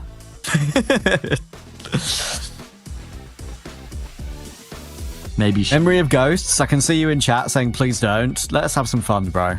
Let's have some fun. Behave yourself. You're using proper punctuation in chat and everything. That's how I know you're serious about it too. Apostrophes, capital letters, and a full stop. Incredible. In Twitch chats? Yeah. In Twitch chats. All right, well, the good news is that we're going to be getting back into the action here. We've had a new server, and it looks like it's resolved our problem, so we can get underway. Now it's a gun round to follow. Chance for Bounty Hunters to get things going. AMA over for now. You can still send your questions through because I imagine, Trav, that the tech issues will continue to rear their heads throughout this game. So yes, feel free to continue asking us whatever you want, and as long as it's within reason and we can say it on broadcast, we will answer your question. So yeah, that is kind of crazy that the issue they had previously was not seeing their own hands. Like, surely that's come from the CS update, like a minor bug from the update, rather than a server thing that we have to deal with. What's weird though is that it didn't happen in the first 3 rounds, and then it just came up out of nowhere. That's the peculiar part. True. I almost had time. In fact, I did have time to watch an entire episode of a documentary I've been wanting to watch called Kingdom on BBC iPlayer. It's about leopards, hyenas, wild dogs, and lions in Zambia. And I know, Matt, you're from South Africa. It's a subject that we occasionally go to when we have tech pauses, right? Lots of wildlife and an incredible national park you've got over there. Give me a little example of what you've seen recently when you had your little trip. I mean, I've seen all of those animals you've just mentioned many times throughout my life. I've seen some crazy sightings in South Africa. Think about some of the more wild. I've been chased by an elephant before while I was on a game drive by myself. I had to reverse back down the road while it was walking me down. Wow. I haven't seen lions actually kill an animal. I've just seen them eating animals before, and I've come across it while driving. I saw a very cool sighting once where there were these lion cubs. I was on a morning drive, so it was about 5 in the morning, and there were maybe 6 or 7 lion cubs, and the lionesses were out hunting, or the adult lions were out hunting somewhere. So all the cubs stay by themselves by the den, and these hyenas had actually found the cubs. And yeah, that's big problem because there's nobody there to actually defend the cubs, and they're just a couple months old. And all of a sudden the cubs start running away from the hyena. I'm just watching this unfold. There's nothing you can do, right? You're just in the game viewing vehicle. You just got to let nature take its course and watch it unfold before you. And all of a sudden this one young cub turns around, doesn't run, turns and faces the hyenas and then just sits there and looks at them. And the hyenas were so confused. Aura. They couldn't understand why he wasn't terrified of them. He was a very young male cub, and he'd already had that like protective instinct in him to try and protect his family. This young cub just stands and turns and sits and faces these hyenas, and they actually just didn't know what to do. And eventually they just left because of that one cub that just Aura. Yeah, not showing fear, confused the hell of the hyenas, confused the hell out of them, and saved all the cubs. So that was pretty cool. That is crazy. That's a great story. I love that. Even wild dogs, I'm gonna- Trav, another one quickly. I've seen like 25 wild dogs together before Hunter. They didn't actually hunt the wildebeest, but they were like in the vicinity of the wildebeest. But just seeing that many. I love the way you pronounce that. Because I would say wildebeest. Yeah, sure. Also known as a gnu, actually, in America. I'm a gnu. How do you do? Alrighty, saddle it in. That's a song I used to hear when I was a kid, and I remember it every time I hear someone say that animal's name. I'm going to do the Wordle, because it's past midnight. I'm going to do the Wordle. I'm not going to leak it to you guys, don't worry, if you're Wordle enjoyers. I'm going to do it in my own time. I think we're going back into game now, so maybe that'll be put on ice for later. Oh my god, we're playing. Let's go, baby. What round is it? It's round 4. Round 4 in this second map of Ancient between Bounty Hunters and Bestia. We're going for a quick B play coming in here. Ninjas playing from the cubby, about to be pushed down. Utility coming through, but Timo takes out Utility. That gives Ninjas a chance. He doesn't just get one, he gets 2. Casimir will respond somewhat, but Ninjas is still alive in that corner. How is Bro standing? I have no idea. Finally, Noxie pushes him out of the round, but Thomason gets the trade on Zoc. And that gives him a 2v2 still to recover. Bomb can go down. Noxie's trying to pick up upgrades and utility, and the bomb is not going to go down just yet. I guess they want another kill. They want to try and take another fight before they commit to the plant, but now they've missed that window of opportunity. Noxie will drop the molly to make sure there can't be any push out of cave, and that will deny Kaiser any chance at the trade. Freak has gone down, and they now know Kaiser's there as well. Oh, this is great patience coming through from Bestia. Thomason will tear Kaiser's head right off, and despite that nice little double and with how long Ninja's held on for, it's not enough. Bestia still clear 4-0. Yeah, that's a very important one. Actually dealt with it quite well at the end. Casters says Sama CS1. What is a good age to get married at? My honest opinion to that answer is whenever you think she's the one, bro, and you're both happy with each other. Simple as that. Never. Whatever that might be in your life. Just don't do it, Brev. Honestly. Casters, Bestia is already on the regional qualifier. Why are they playing this? Matt, you taught me this, so I'll let you answer it. If you win 2 cups, you go straight through to the grand final of the regional finals. So that's what they're playing for right now. It would give them the ability to skip a step in the regional finals. And, geez, okay, what a way to get things going here for Bounty Hunters. They decide that they're not going to sit back into the bomb site and let Bestia come to them. They're instead going to take the fight to Bestia, and that works the trick. Yeah, and I appreciate that, especially on a round like that, and they had this weaponry. Oh my goodness. Okay, Thomason. We know him to be incredible, and he had a very slow map 1 by his lofty standards. So 8-1 start here. Timo still yet to frag, even though they're 4-0 in front. This is what we were looking for from Thomason, though, right? Coming into the series, we know how he's the best player now on Bestia. He's lost the yang to his yin. That's how I kind of described him, and Luchov being the tip of the spear, the opener for Bestia, and Thomason being the closer. Doesn't have that devastating entry fragger within the team anymore. He didn't really get going at all on Nuke, which is the first map of the series. I know it was a lifetime ago, but Thomason certainly come back with a bang here on Ancient. He has, and that kind of started our conversation the other day, didn't it? About who we think is one of the best Argentinian players ever. We kind of settled that we probably think it's between Thomason and Lucan in CS history, at least in Go and CS2 history.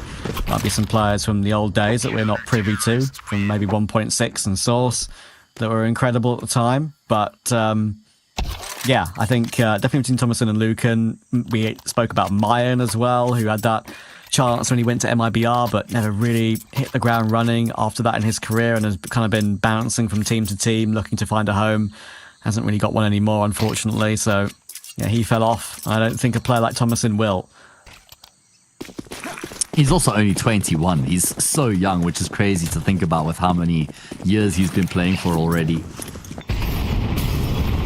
Either way, BESTIA are going to be reduced to a Tech 9 and a Galil to plug the gaps around the AKs. Bounty Hunters, I feel like they got to win this round, and Timo becomes completely exposed, caught with his pants down. Peria will capitalize. Himself and Freak just ruling the roost in towards middle. There's a response here from Casson, but just a single kill going to come through from him. Trades the name of the game. Lexi left, not for much longer. 4-2.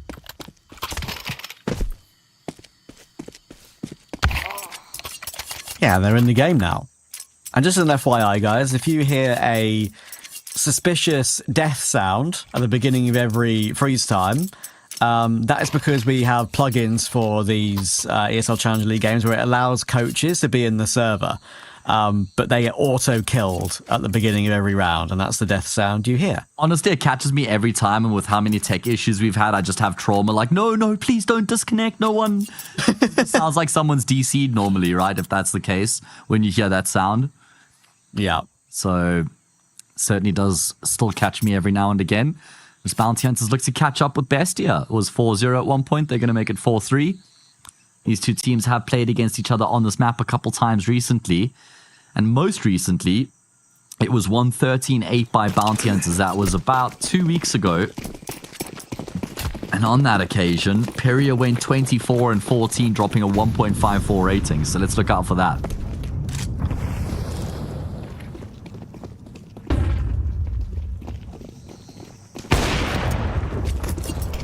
Oh, missed shot by Kaiser. The Glocks are actually running them down, but thankfully there are actually 2 rifles around the AWP, and they make it look easy in the end, despite the opening missed shot. 4-3 confirmed.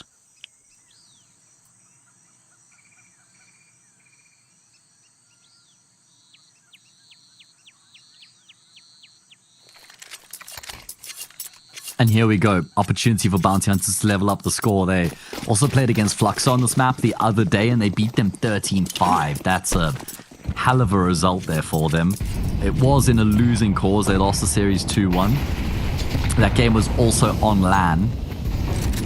So that'll certainly give them some good confidence coming into this particular matchup here against BESTIA. And look at how they're playing on the front foot again. BESTIA came into this game off the back of the break looking to play very fast-paced Counter-Strike, and Bounty Hunters have matched that with pace of their own.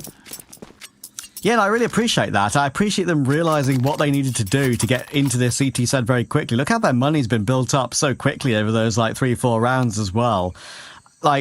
It's so difficult to understand what you think you need to do and then do what you think you need to do when you've had to deal with all these pauses and breaks and issues, right? And I think right now, Bounty Hunters are doing a brilliant job of it. Just wondering why BESTIA have to keep calling these timeouts, so they don't have enough time to discuss this map coming into it. I joke, of course, because now it's situational issues that they're trying to figure out, and they're going to have to save, which means Bounty Hunters have a chance to get the lead. I really like the temperament with which BESTIA approached this map off the back of a long break, but Bounty Hunters have now certainly shifted into gear, and they're showing BESTIA it's actually going to be very difficult to get any map control, let alone execute. Exactly. Emre, casters, why are you casting South American games when you're from EU? Is it your full-time jobs? Yes, this is. Well, first of all, full-time jobs. We're not both from EU. Okay, let's clarify that. I'm from South Africa. So it's worse for you. Trav's not from EU either. He's from the UK. Not long. I know semantics. I'm doing the well actually meme right now if you can't tell. Good work from Freak to find 2. Looked like it might get a bit scary for a moment. Nocturne runs out of ammo. Gonna cost him, but yes, it is our full-time job, and we love and adore the South American region. We've actually been covering a lot of South American ECL for, it must be like, what, a year and a half now? 4th season, maybe, I'd say. Yeah. So it's actually like a big passion for Trav and I, you know? Yeah, we actually just enjoy this region because we've got to cast matches, and we're going to do it again this season when we get to the regional final, right, of actually sending one of these teams to Pro League, which is such a huge opportunity for teams from this region, especially a team that maybe hasn't been in the Pro League before, or maybe has a couple of players that haven't been in the Pro League before. You do think MIBR are probably going to be the significant favourites in that regional final, and of course they have been to Pro League before. Oh my god. Klim hasn't, but still. That is crazy that Timo's able to get away with that kill, and then Lexi follows up as well with that flash assist from Cassin. Much from Bounty Hunters. It is. I understand why, because they're thinking, well, if it ain't broke, don't fix it. Let's keep holding W. But I think here, they recovered it into a 3v3. Kaiser's re-peeking. T-Bow is going up the ramp one by one, and they all are peeking the AWP one by one. Finally, it's a missed shot, but Kaiser still hits a bullet on the Deagle, and Freak gets that trade. Now it's a 1v1. 100 health versus 100 health. The star of Bounty Hunters against the long-term in-game leader for Bestia. Here's Mr. Bestia, is Noxy, and Pyria is the main man for Bounty Hunters, and they're going to play the mind games in this 1v1. I just knew instantly Noxy was not planting that bomb on the B-bomb site. I knew instantly he was going to look to try and move away, and he is. He's going to go A through Donut, but Perry is read into this as well. He's in towards Temple already. He's going to be close enough to hear the steps. He won't be able to deny the defuse, but he is going to get a bit of a head start on this retake as he starts to creep through Temple. Nocte should never expect Peria coming through from Temple. Very good position here for Peria. Gotten ahead of the game, going to catch Nocte with his back turned. Beautiful. Kill secured, and that's a 5 versus 3 that goes amiss for for Bestia. Yeah, that is wild. And again, Peria there is just making all the right moves once again. Just a very good example of being calm in that 1v1. Good rotation, knew what was going on. Repositioning was great into a temple, made sure to crouch and then uncrouch as he falls off the Brokey position when you exit temple there. I think people call that Brokey still. Yeah, they do. After a clip that Brokey got from that position. That was on the old Ancient, yeah. Old Ancient, yeah. And there's still that other hole in the wall in temple, right, that you could look into Donut from. Exactly. Yeah. Exactly, yeah. But yeah, didn't make any noise, and Noxay didn't know what hit him. That's 6 rounds in a row. Bounty Hunters. And that should have been the one back for Bestia off the back of the opening kills. Thomason has crossed successfully. Again, they'll find 2 opening kills, and Thomason finds them both. One with the Molly, one with the Galil. Another 5v3. Surely they're not going to drop the ball here in this one as well. Surely they're not going to drop the ball in this one as well. Surely is a strong word. Ninjas has done great. 2 kills. Again, looking to reface. Oh my goodness, he almost got Cassin as well. Okay. Thomason's in a good position because Kaiser wasn't expecting him there. Even though they were both low, they get away with it. 5th round on their T side. Much needed one as well, because if they end up going down 8-4 in the half, that would have been a disaster for them after having been up 4-0 at one point. I think that Bounty Hunters can just dial things back ever so slightly, because these past 2 rounds where they've really looked to try and insert themselves into the early round, they have been shut down. So I think just kind of simmer down ever so slightly and let the game come to you a bit here, boys, and that's exactly what they're going to do.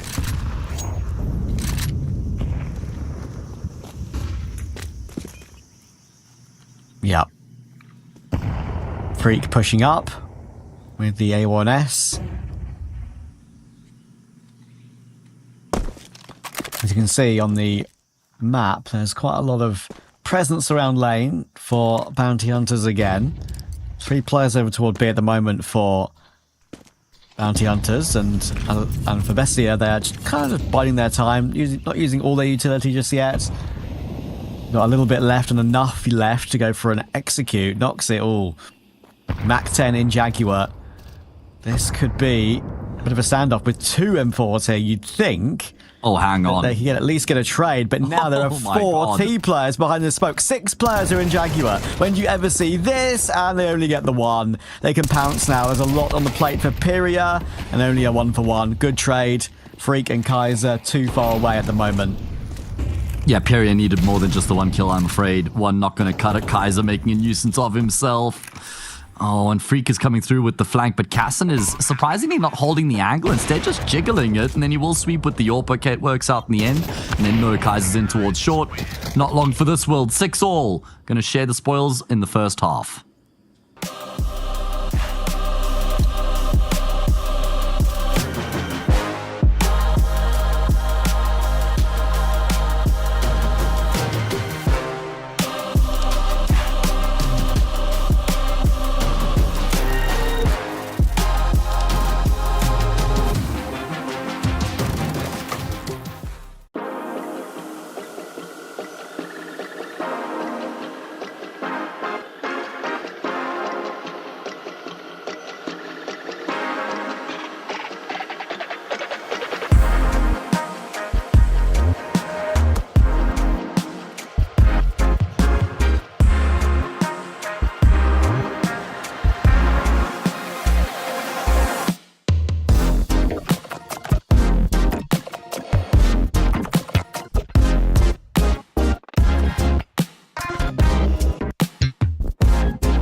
6-6, Bestia. Bounty Hunters. Utility already brought up for Bounty Hunters on the pistol round, and we're now on the edge of perhaps seeing a Bounty Hunters 2-0. That's what we want, because we're damn tired, but that's not what Bestia wants, and they want to try and do their best here on their CT side. Let's see if they can make it happen. Timo is having a tough time right now, 1-12. Certainly not the numbers we normally associate with him. And Thomason's completely blinded up. He is just shooting a full mag there. Nothing on the receiving end. Lexi will tap out too, though. Brilliant work from him. Good damage done into Freak, and he's going to get out of dodge. He does indeed. Now we're going towards mid, and Kaiser's gotten a nasty kill on Noxy. Ninjas is somewhat trapped. Well, is he? Never mind. And all of a sudden, man, advantage for Bounty Hunters as they plant the bomb on A. Yeah, this is losable, though. It is losable. Timo 1-12 needs to make something happen. It's an opportunity as he's caught with utility out, or caught T-player with utility out, but Kaiser responds. 6 HP, hiding in the smoke. They haven't found him. Kaiser has managed to deal with Cassin. They've overlooked the position. Quad kill for Kaiser. Yeah, Kaiser Chiefs more like, because that was a dominant round coming through from him, and such an important quad kill as well. Gets initial opening couple of kills over towards ramp, but then they try and path away from that B-bomb side, go back through middle, gets another kill in towards mid, and finishes off the job as well. Bestia going to force buy back. Off the back of being up 4-0 at one point, things have certainly started to trend in the opposite direction. It has indeed. Need to see Timo connect to the server pretty badly for his team.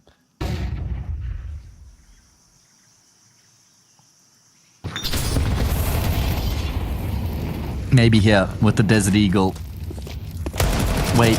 Oh, that's really unfortunate. I thought for a second he went unchecked. Nothing is going right for them at the moment. Freak waits for Lexi to push forward. Zoc deals with Thomasin. Thomasin, I'm sure that's probably how it's pronounced a little bit better in Argentinian. Thomasin, maybe? Like an SH sound, maybe? I don't know.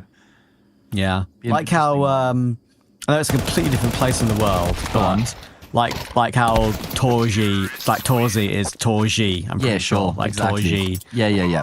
Exactly. Yeah. The SZ of the Hungarian.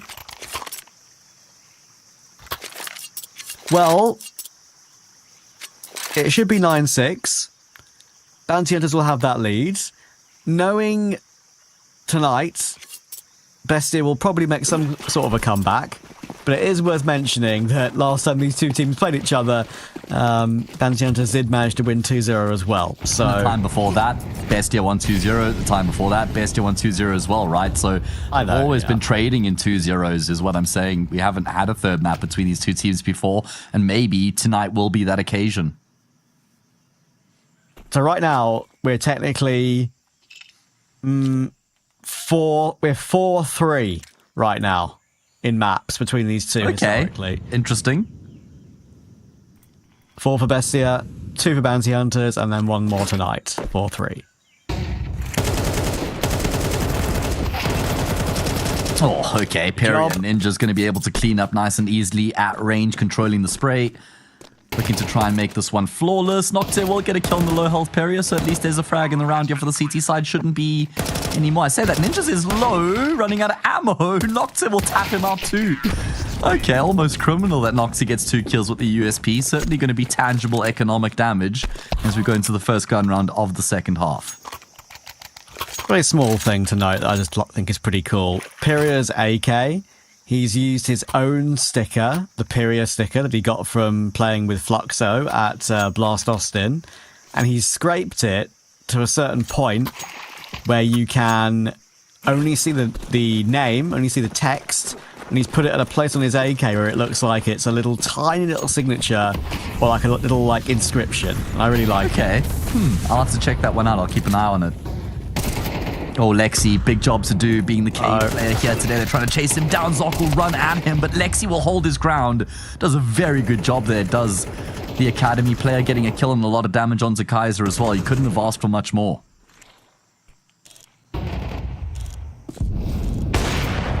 Cassin. Oh, you're going to be hitting those. And now Freak will just so. hide there the entire time. He knows that peeking is just a death sentence, and that could have been the recovery to a man advantage. That will be, though, Timo's only second kill of the entire game. Critical for his confidence, and Cassin in the end, even though Freak does find Thomasine, he will manage to find that frag eventually. Kaiser now 1v3 with only 49 HP. Unlikely to do much here. They've got a lineup, and that lineup will deliver the immediate trade. Good work from BESTIA. Able to get their first run on the board here in the second half. Like I said, Lexi was a very important piece to the puzzle, even though it only gets a kill and a half. It stops Bounty Hunters from just surging forward through Jag Cave onto that B-bomb site. And Timo able to get his act together in that round as well to form part of the defense on that B-bomb site. Enough money for Bounty Hunters to afford the reinvestment here, but no money thereafter.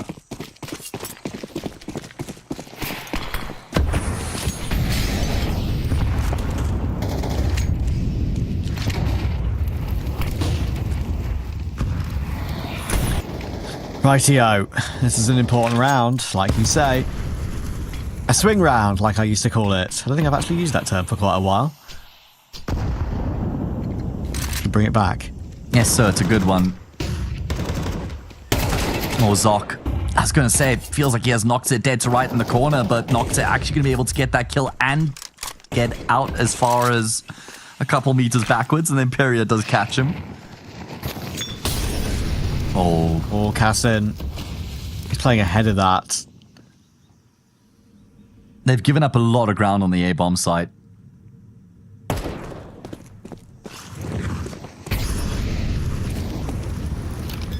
Bomb will go down for ninjas.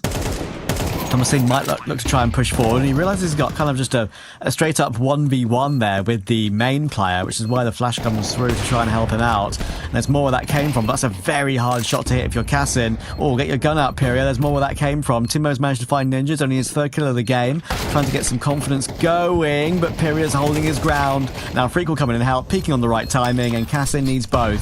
And he hasn't got a kit for this defuse. Peria's knifing that smoke. And as the time goes lower and lower, without a kit, he's going to try and get out of there. He might keep the AWP, but Bounty Hunters are going to reach double digits. What a round from Peria. That's what you get from having this player on your team, is just these moments of X factor. The way that he's able to just keep finding kills in the post plant to keep Bestia at bay. Because the retake looked really good when you have Thomason coming through from main, 3 players through from CT, and they know exactly what they have to deal with. They know that they, did I say main? I mean Temple. They knew what they had to deal with. They knew they had one player stuck in A main and the rest of the team for Bounty Hunters in Donut. But because Peria just keeps chipping away at them as they try and make their way forward, they just suffer too many losses. Such a well-rounded performance here across the board from Bounty Hunters. 16 kills for Freak, 12 for Kaiser, 15 for Peria, 14 for Ninjas. Looking very good across the board, and they're going to just try and go straight in towards the speed bomb site. Ninjas is on top of 2 of them. He doesn't have anybody to support him, though. And Timo wants to round the corner, but just leads to his demise. He's trying to do too much. Absolutely trying to do too much there.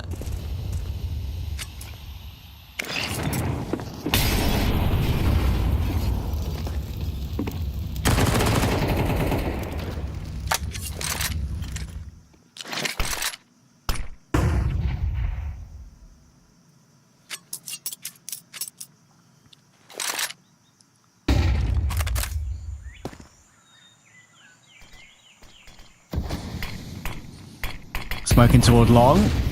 And utility for default. Thomasine might have to try and play in front of that, but Peria, you get the impression he might check it. He's worried about Cave, though, and yeah, they're going to get caught off. That smoke was being played in front of by Thomasine. They lose Kaiser alone again. Good headshot. These do decent damage there, actually, from the that last player alive in Kaiser, because the difference between 3 alive on CT and 2 alive is significant. Yeah, he wasn't far from connecting on that swing onto the AWP as well, but Cassin will connect the shot necessary. Such an important round for Bestia as well, because if they lose that, they go down 11-7, they've got no money. It could actually just genuinely be the end of the game from there. So the fact that they do hold on will go a long way. Now, they've just got to weather this force pipe. Oh, and Bounty Hunter's not going to be pulling any punches here, just straight into the A-bomb site. Thomas like is doing it. all of these steps. They're going to go through the incendiary, no doubt, but the combination with the HE does so much damage. Thomason will get traded out, though. Yeah, that's big damage with that HE as well, as you say, chinning that utility. But, Ninja's just found another. Caston's gone down. Noxy might have to do this all by himself here. A couple of bullets through that smoke. All the CTs are now here. This is good pathing from Timo. Well done. He's found 2, and Freak is last alive, caught on long. So, or main, I should say. 10-9. Got a bit scary there for a second. I was just wondering where Freak was. He must have been lagging behind a bit because he was throwing the util in towards middle, but they would have been really hoping he would have been in a position to deny Timo's antics. Like you say, very good positioning there from Timo to get both those kills. It was absolute carnage and chaos on the A-bomb site, but Bestia prevail. Oh, there was a smoke blocking Freak off. Okay, that makes more sense. We should have a leveled up scoreline here. Mm-hmm.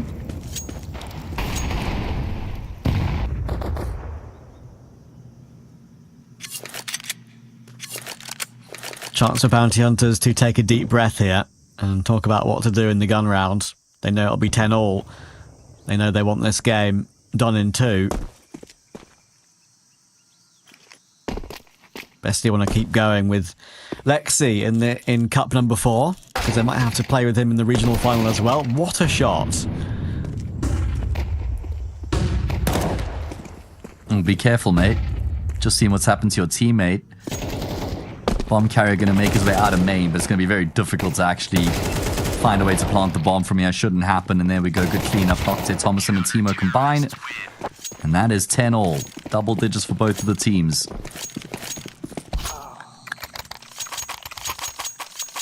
And if Bounty Hunters lose this gun round here, then all of a sudden Bestia are in complete control.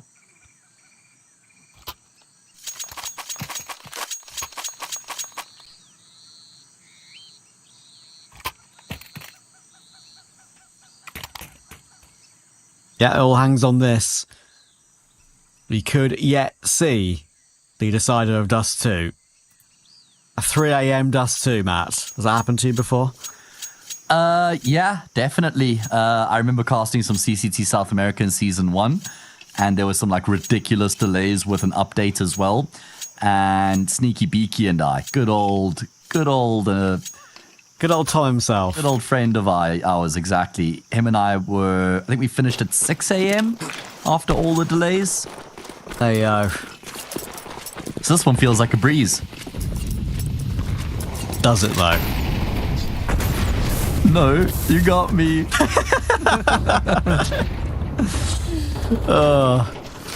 Alright. Important gun round. Lots of damage exchanged already. Oh my word, how has Freak not gone down to that M4A4 spray there in middle? Lexi trying to team up with Timo somewhat.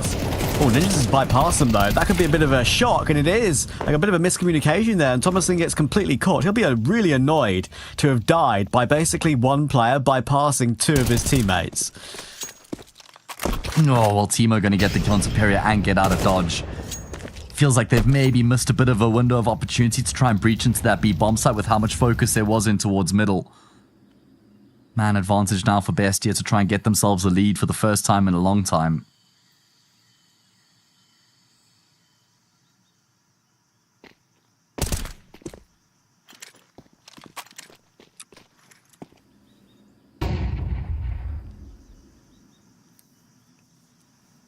And they've got Bounty Hunters trapped. It's almost a situation where you might even consider saving on T-side when you look at the health on Freak. But I don't think they will. They're not that kind of team. But now they might have to. Especially with 20 seconds and they only have 2 left. Looks like Timo might try and put a stop to it, but Kaiser will take him down. 17 seconds though. The bomb might be on Kaiser, but they've seen where it is. They've seen where... Or we've seen where Freak is, so we are saving on T-side. With 3 alive, it would be a bit silly, I think, to save. With only 2 and Freak being low, now it makes more sense. When last did Bestia have a lead? Would have been 4-3, I think, in the first half. Bounty Hunters really tore ahead since then, got themselves into a strong position, but they haven't been able to convert it. And now... I mean, what did they? I guess they just have to buy up around the 2 guns that they saved. The defense has really come to life here for BESTIA. Taking initiative, playing on the front foot, taking the fight to bounty hunters, fighting for mid control, fighting cave, contesting speed wave, just disrupting bounty hunters at every turn. Lexi, good damage as well before he has any real threat into our Jaguar. Smoke is a bit too deep or shallow? Shallow, probably. It blows up in his face a little bit too much for him to have comfortable vision, which is why he falls away from the angle he was originally going to play. Big damage to Zoc. He's going to take first contact. Thomasine doing the right thing here. Tracking that smoke down, playing time. Having a look toward long instead, but does get caught from Pyria. Nade from Cassin, though, dunks Zoc out of the round. And he follows up on Ninjas 2. Lexi's there in position to find 2 kills of his own, and Timo will finish it off. Nice couple of last few rounds from Timo after a really poor game. And he'll help his team get up to map point. 2 opportunities to finish off the job here for BESTIA and force things into a decider, which will be the first 3-map affair between these 2 teams in 4 series. And it feels like we're absolutely destined for that. It feels like there's just been a massively distinct change in the direction of this game ever since that. What was it was it 10-7 for bounty hunters? I think it was, where BESTIA had to reinvest. They didn't have any money if they lost that round. They won that round, and they haven't looked back since then. Yep. Well put.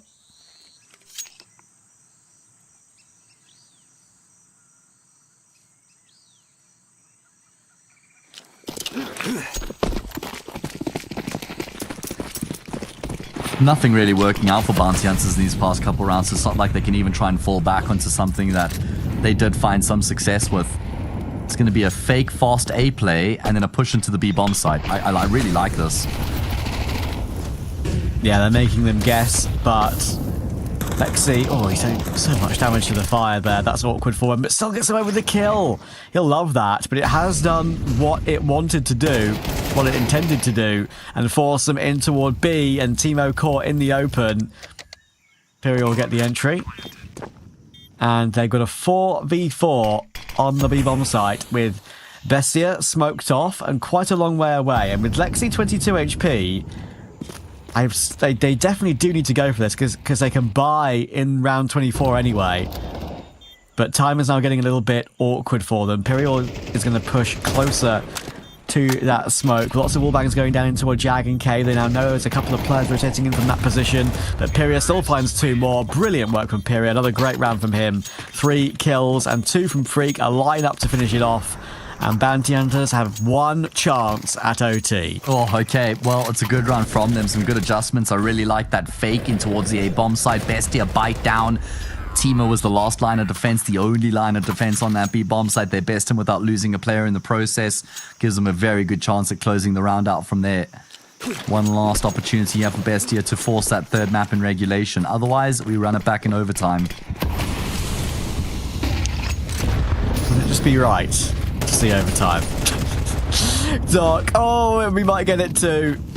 With the help of the flashes from Kaiser and Freak, Zoc has gotten both. And all of a sudden, BESTIA are scrambling in a 3v5, and they probably will feel like they need to go aggressive somewhere. They need to look for something to respond. Lexi might try and do that, and his timing's very good. Ninjas will be caught, but now a mid-range MP9, very hard to do any more damage. Lots of experience needed to play around these smokes in that position, but as Academy stand-in, it's very difficult for him. Oh!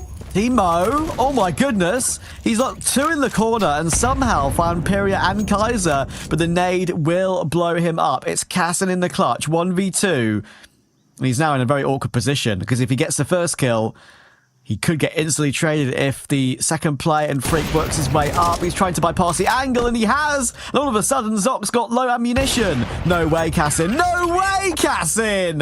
What a way to take the map for Bestia. That was impossible, and he made it possible. Well, let's not forget the effort there from his teammate Timo as well to find both of those kills initially to bring it back down into a 2v2. Timo gets naded out, and then it's all down to the AWP of Cassin.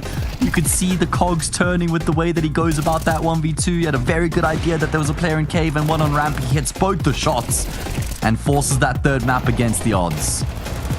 That's crazy. We'll see a replay. We're seeing a replay of all the kills that went down, of course, at the end of that game. But Cassin's clutch, that's the most important round of the entire game. And yeah, I'm very impressed. After what was a very tough game for Timo especially, you touched on it, he was nowhere. He was making some crazy plays that it looked like he was kind of mentally checked out of the map, but he knew that once Bestia got into a winning position, he needed to lock in. He locked in, 2 critical kills, incredible flash assist from Cassin, by the way. He helped out Timo for those 2 kills and then did the clutch all by himself in that 1v2. Pretty incredible. Pretty incredible, and Bestia now have that chance at a decider map. It will be Dust 2. Stay with us. It's very late in EU. If for some reason you're watching this and you're from EU, we're going to go to a break, and when we're back, we'll get that third map decider underway.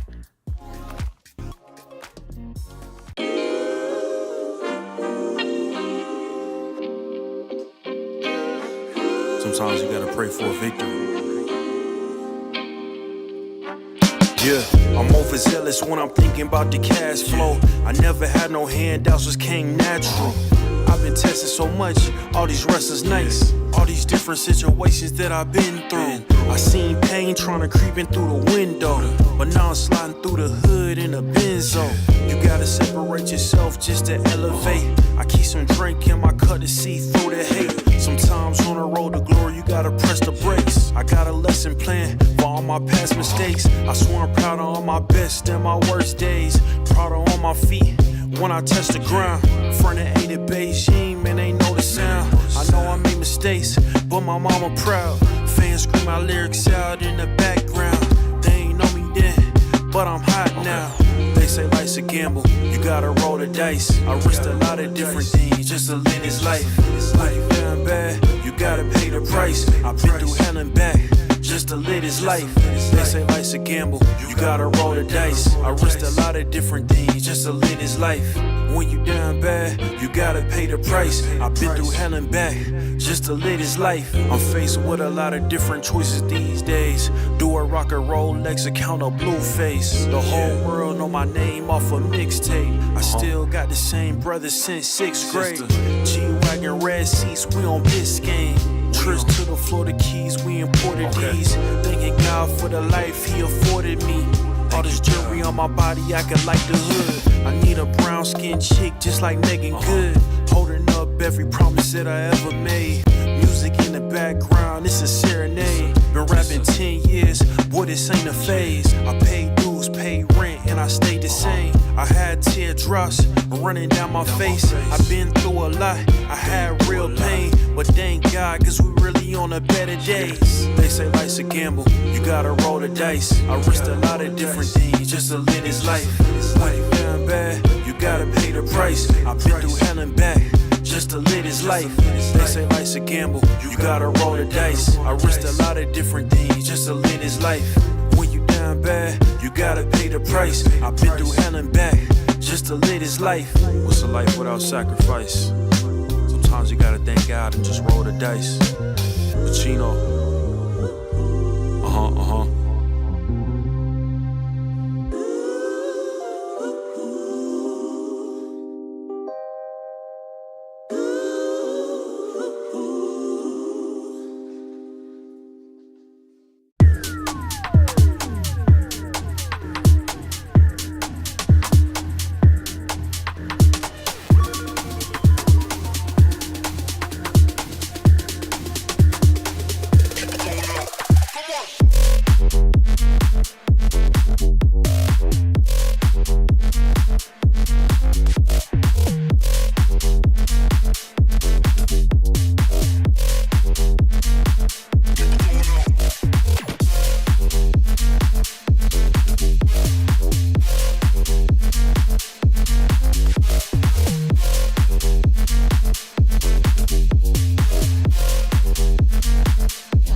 The road to the top is a riddle. What will be my destiny? Money and fame are awaiting, but not enough is raining on me. Maybe I should give it all up. How much more can I take? Out here singing to the heavens. When I gonna get my break? I can run this town. Oh, I can run this town. Oh, I can run this town. Oh, I can run this town. How will I get out of the jungle? Everybody wanna stop me. 10 more steps up the mountain. Now everybody's looking for me. Spend my life in the desert till something changed inside of me. Now I'm flying over oceans. Everybody looking at me. I can run this town. Oh, I can run this town. Oh, I can run this town. Oh, I can run this town.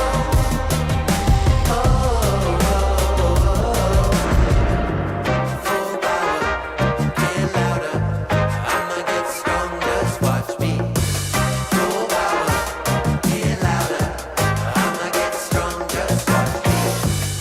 Every hour, no doubter. Gonna hear my song, just watch me. Every hour, no doubter. I can run this town. Somebody give me the key. Oh, I can run this town. Oh, I can run this town. No more doubt about me. Oh, I can run this town.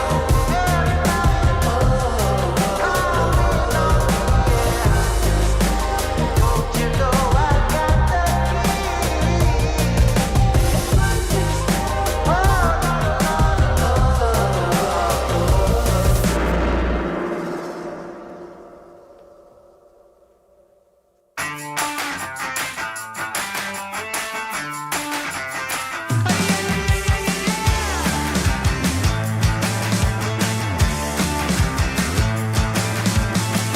Get up on your feet, this is a shakedown. Order up that beat just like it's takeout. Show me you got soul inside those new shoes. And you can rock and roll with an attitude. So good, so fresh, just the way you like it. Just the way you like it. So good, so fresh. You're the new MC, you got the remix. Keep it on repeat, just let the beat kick. Everywhere you go, you bring the roof down. Everybody knows you got your own sound. So good, so fresh, just the way you like it. Just the way you like it. So good, so fresh. Yeah, you like it, the way you like it. Oh, yeah, you like it, the way you like it now. Yeah, you like it, the way you like it. Oh, so good, so fresh. Get up on your feet.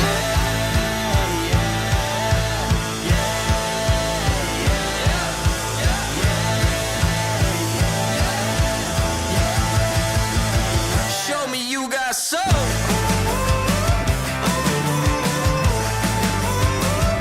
Just the way you like it. So good, so fresh.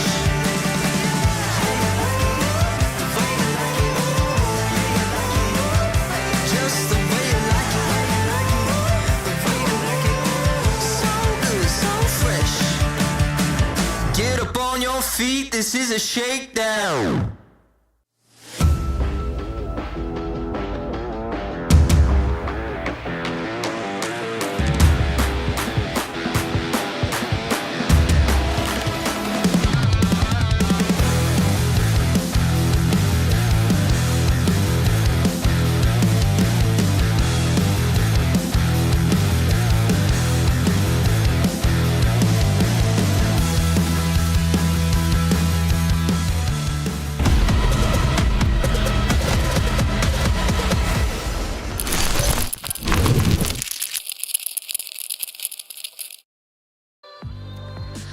We are back, and we've got a third map decider between Bestia and Bounty Hunters. It's Sod's Law, Matt, that we'd have such a long delay, and we'd have, of course, a long 3-mapper. Well, what I'll say is this: at least Cassin won that clutch, and we went straight to a third map rather than played overtime and then possibly still went to a third map. That's where I was going with it, mate. I was going to say we could have taken the long way around to get here, but we've gotten here. Dust 2, third and final map. Lower bracket as well, remember. So you lose the series, you're eliminated from Cup 4, the final cup here for ECL Season 50. If it's Bounty Hunters who loses, that puts them out of contention for the regional finals. If it's Bestia, well, it's not the end of the world because we know they already have a spot in the regional finals coming up next week alongside Gaming Gladiators and MIBR.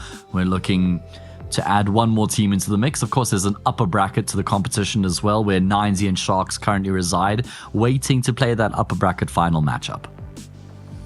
Indeed, and even though you've said what you've said, of course, don't forget, it's not just the fact that if Bestia win this entire cup, they'd skip a round in the regional final. It's also the fact that they'd lose out on VOS points if they lose this game, and every single win definitely has a big impact. If you look at the current VRS, of course, between these two teams, Bestia is currently number 49 in the world, Bounty Hunters 79, so quite a big discrepancy there. Only an online game, sure, it's not like it's a LAN game that has that extra VRS point meaning, but yeah, it would be an annoying loss for Bestia if they were to cop it.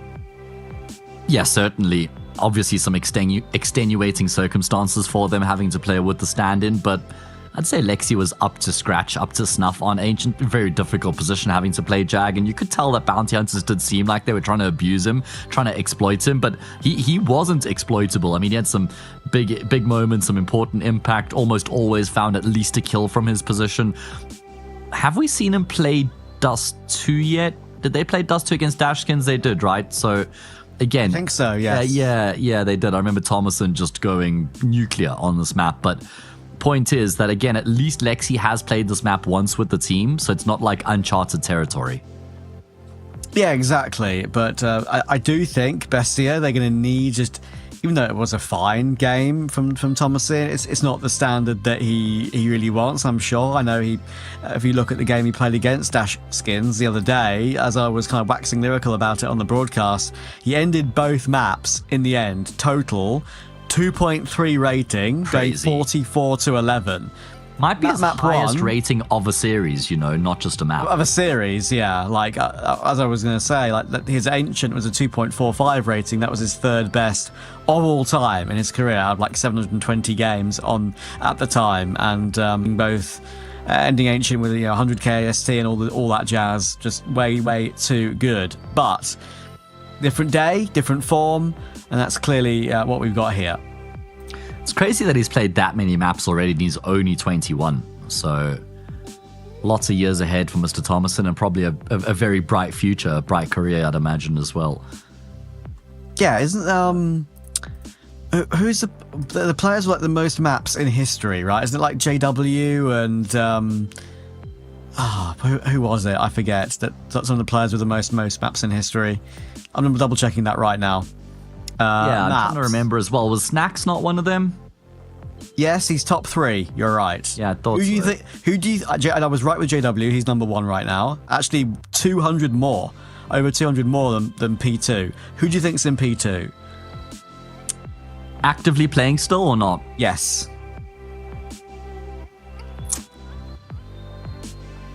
Oh, tough one. I'll give you some clues. Snacks is 3rd, like you said. Yeah. Aragon is 4th. Apex is 5th. NBK is 6th. It's not Rain. It's Fallen? No, hasn't been playing for long enough. Fallen is around the Snappy, Rain, Glaive, Nico level. About 10 more players. 10, 15 this one over. No cheating. I'm not cheating. I'm just looking through the rankings to jog my memory through some names because we're reaching that later point of the evening. Yeah, I actually think it's a bit of a surprising one, but not surprising when you hear it, but like maybe not one you'd pluck out of thin air, that's for sure. wouldn't be Device.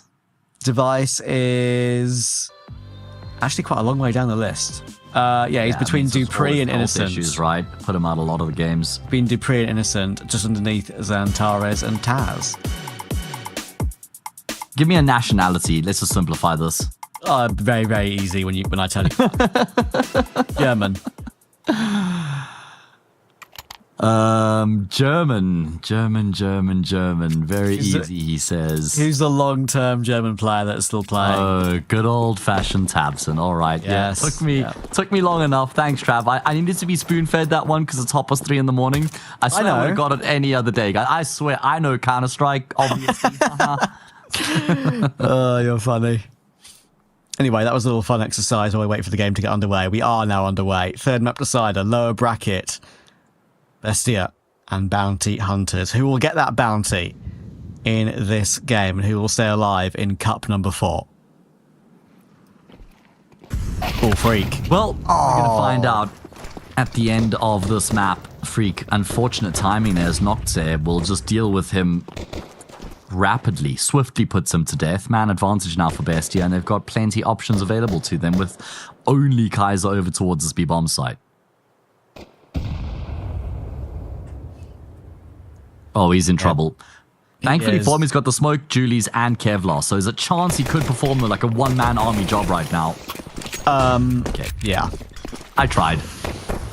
You did try, and so did he.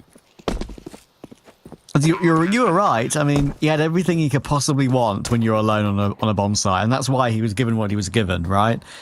But yeah, I mean, it just didn't work as soon as Freak had that great timing on pushing long, and then just as he rounds the corner is where Noxie is finishing throwing his util. Unfortunate. The one thing I will say for Bestia coming into Dust 2 is that Casson really seemed like he was coming online towards the end of Ancient, and obviously with this being a very AWP-heavy map, that does bode very well for Bestia. Can't really say the same for Kaiser, like as he lit up the server at all with his AWP bar that one round on the B-bomb side on Ancient, even just in the series at large, I feel like he's been largely... Yep. Remember the failed clutch on A, on Nuke? That tells the tale that is the only real thing we've got from him, I feel. Yeah, I feel like he's been largely uneventful with that AWP. Yeah, and unfortunately, I hate to say it, that is kind of how I felt about Kaiser in his entire career. In all the games I've ever covered of his, he's always been middling.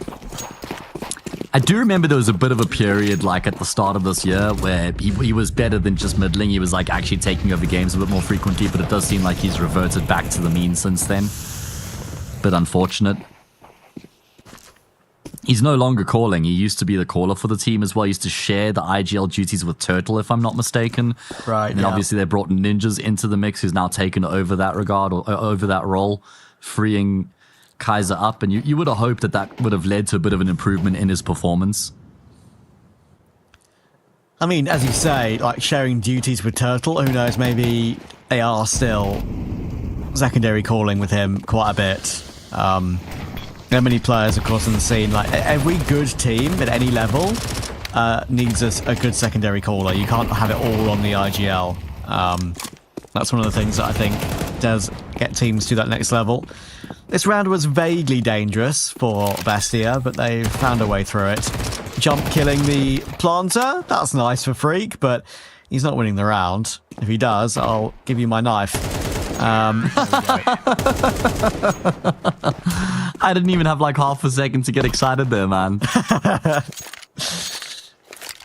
Alright, 2-0. Bestia making light work of that round. I mean, they were never really at the races at all on Nuke, were they? And then they started strong on Ancient, came out the gate swinging, went up 4-0, then they lost 6 rounds in a row, half-ended 6-all. Bounty Hunters then went ahead 10-7.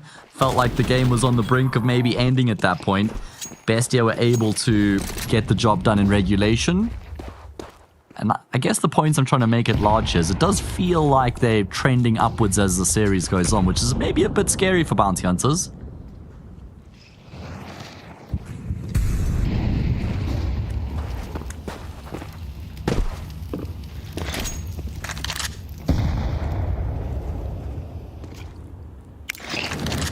Scary would maybe be a good way of describing it, yeah, because it means a lot for them. They, of course, don't have that spot sorted in that regional final already, like BESTIA do.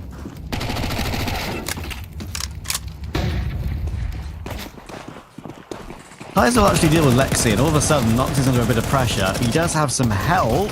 I tell a lie, he has kind of no help at all. That's the bomb. Timo, that's the bomb. That's the bomb. That's the bomb. Oh, this is horrible, and he might still win the round. Don't let him win it. Thank you. They didn't deserve it. Oh my goodness, I can't believe Perry has just been able to hit the 3 little jiggle shots there to finish off the job. Bounty Hunters have won Nico. That's insane. I was just watching it all go down, thinking surely somewhere in the round it will break for BESTIA and there'll just be a multi-kill. But there wasn't one. Bounty Hunters break BESTIA, and that's a hell of a way to open up. Bruh. Yeah, the 3 times jiggle body shot is crazy. It really is. And as I said in the play-by-play, yeah, they didn't deserve to win that round, to be honest with you. If you're losing it's a full eco, just call it. Pack it up and call it a day at that point. I mean, at least they're able to afford a decent reinvestment, but it does mean Caston's reduced to a Scout, Timo, and a Galil, and they're pretty light on utility as well.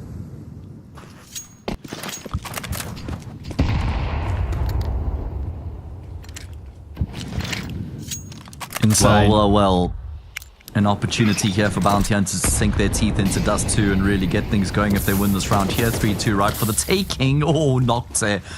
I appreciate the effort, but unfortunately it was more risk than reward. Yeah, almost a real 1G on that one. Lexi will be able to deal with Pyria at least, but Freak toward the back of the V-bomb site. One more would be amazing. Great crosshair placement. There's where he's getting picked from, and he's jiggling around, he's bounding around, he's got a great angle. Timo's going to try and finally clear him, but he just can't. And Noxie, who almost burnt in his own molly, now has to do it all by himself on 15 HP, and he... Oh my goodness, I thought Freak was finding that kill as well. But in a 1v2, bomb picked up. Are they going to allow him to plant? Surely not. Ninjas will not allow this. There we go. It actually doesn't get the plant down, but they won the round either way, so that's all good. Big moment from Freak there. I mean, the first kill was necessary. The second kill was really nice. The third frag, that's just cream on the top there. And wow, all right, Ninjas. They're not defusing the bomb just to really try and hammer this one home. It's not like Kaiser's saving anything. This is just adding insult to injury. Some more? Why not? Clearly no love lost between these two teams, man. Yeah, I'm not sure why, actually. I'm not sure why, low-key. I don't think any of them have shown that at any course of the, or any point of the game already. So, yeah. I also just don't think Nox is the type of guy whose skin you're going to get under. Yes, I agree. Not at this level, anyway. Yeah, exactly. He's just like, he's a very mature kind of man, IGL, captain. Like, he's going to keep his focus where it matters. If you did that to, like, Lexi, for example, you probably have a better chance of getting a reaction, I think. Maybe correct.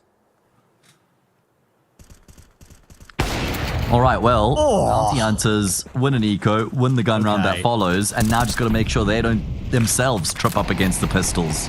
Yeah, that was disgusting from Lexi. The good type. Kaiser, no chance.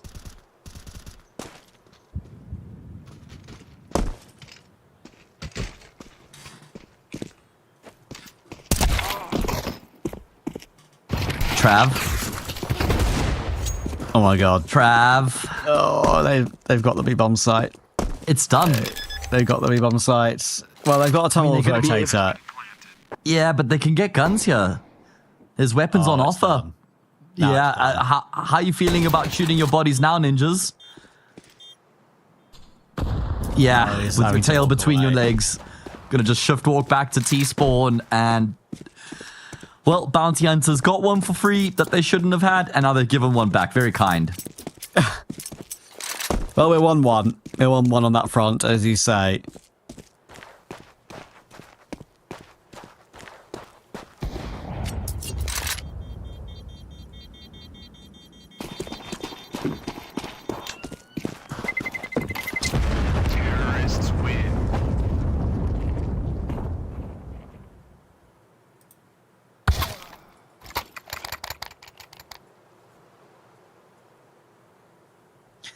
It's one thing shooting bodies, Trav, but when you then lose to the eco immediately afterwards, I think that's probably like the worst possible way to follow it up in the round immediately afterwards. I know.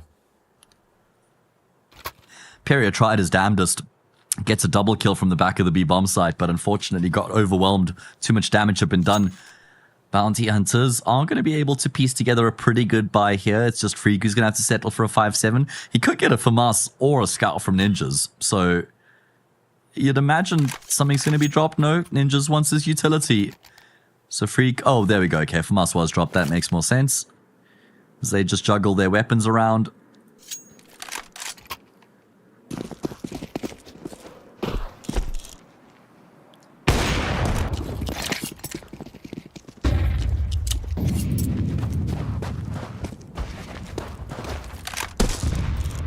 You know what's crazy? This game's taken so long. We're almost to where Rivals will start. Mongols v Spirit in half an hour. You're right. I'm going to be able to put that on when I'm in bed and getting ready to go to sleep. I would like to also to say, Stuck Stepmom in chat says, "Is that a South African accent I hear?" Yes, it is. It's mine. I'm kidding.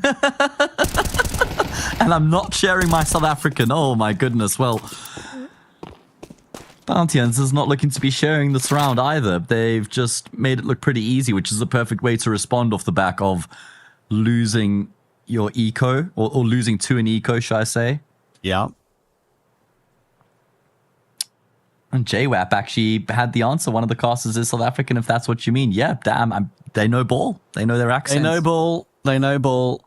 Might be Americans. There's quite a few South Africans that live in America, so maybe familiar with it there. Maybe not. Just speculating. Yeah, there's definitely like some South African accents which are a lot stronger than yours that I can really tell. But it's nice to know. I'm sure it's nice to know for you as well that yours is still very obvious to like to a lot of people watching, because I know you're probably proud of your accent, right? So yeah, absolutely. Not sure what that would be down to. Honestly, I don't think that would ever go away, but.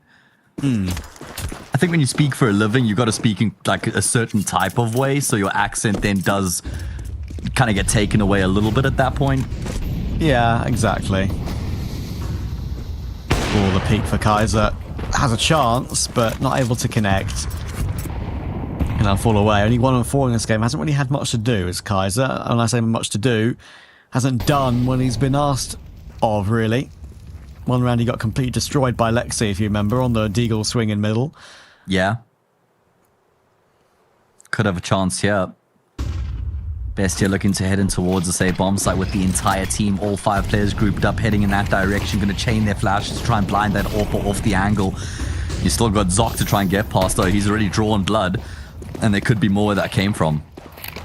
Molotov onto the ramp is a really good one. But unfortunately, I say a really good one. Zoc could have peeked behind it. But thankfully for Bestia, Cassin's keeping a very close eye on it. Ninjas now trying to force his way forward, but Timo will put a stop to that. So that activates Pyria for 2, though, by the way. And Freak taking Lexi means it's all down to the old captain, Mr. Noxe, Mr. Bestia in a 1v2. But Kaiser hits an all-important shot. They had a kit on Freak. They didn't need to rush it. And Bounty Hunters will retake the lead. God damn, there were 5 kills in very quick succession there in the retake, just going back and forth. But then I think it was Peria, right, was the difference maker with his multi, as Bounty Hunters will regain the lead. And although Bestia do get the bomb down, I don't think they're inclined to spend their money. So chance now for Bounty Hunters to go clear by 2.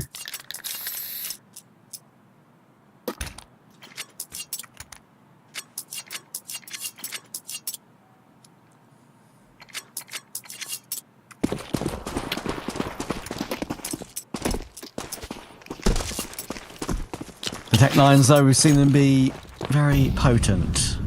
So don't hold your breath. In fact, do hold your breath. But not for too long. If you think about it, you hold your breath every time you breathe. Damn, that's deep. You are now breathing manually. Yeah, exactly. You're all thinking about your breathing right now, aren't you? Oh, God. All right, here we go. It is going to be the eco, but Bounty Hunter's actually looking to make some moves. This is brazen from them, considering that The hell? could have let the game come to them, but it's going to work the trick to get the first couple of kills in the round and probably just win the round off the bat.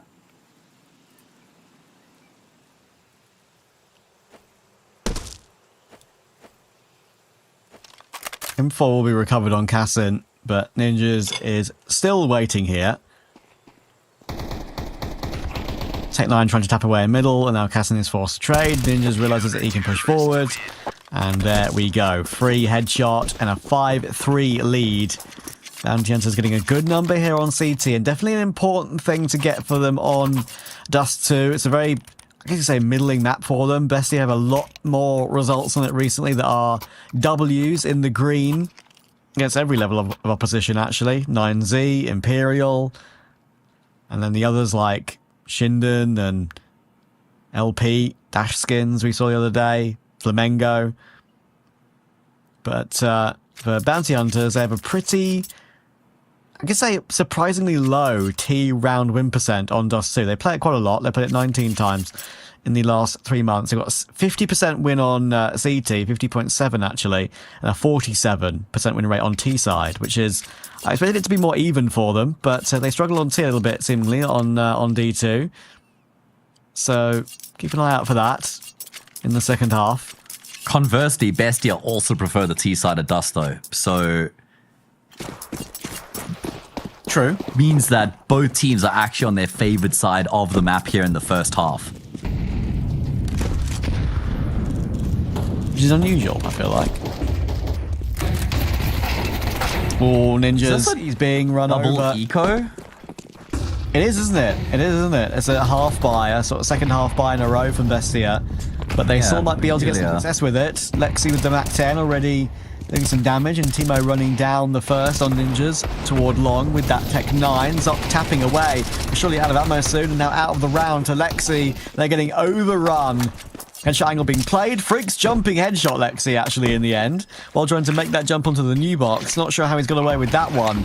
And we're down to a 2v2. Yeah, Freak has given his team a fighting chance by getting those 2 kills, and he realizes it's now just about staying alive and buying time for Peria, who can't uphold his end of the bargain.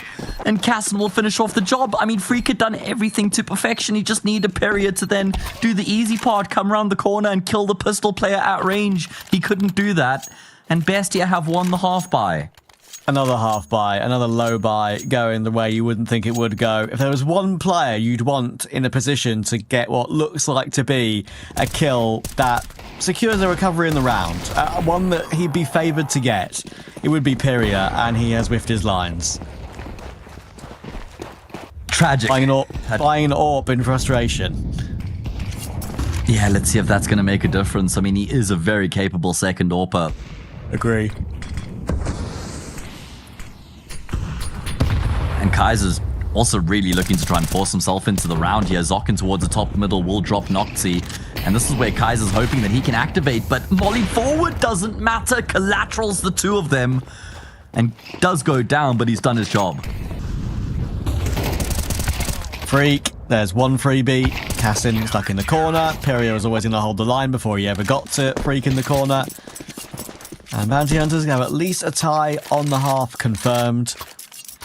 Freak doing a really good job there, just staying alive. Winning is 1. That's all he really needed to do in that position. He knew the round was kind of won after that, and he could be a Freak in the corner to his heart's content.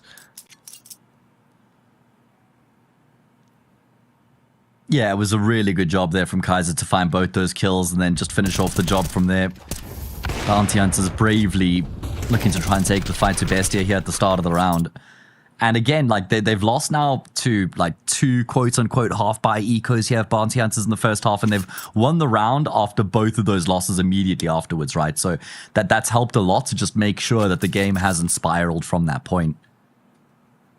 Side note, I see Stuck Stepmom says, get him to say milk, and I'm sold. I'm not sure what that one's about. Milk? I think I say it pretty normally.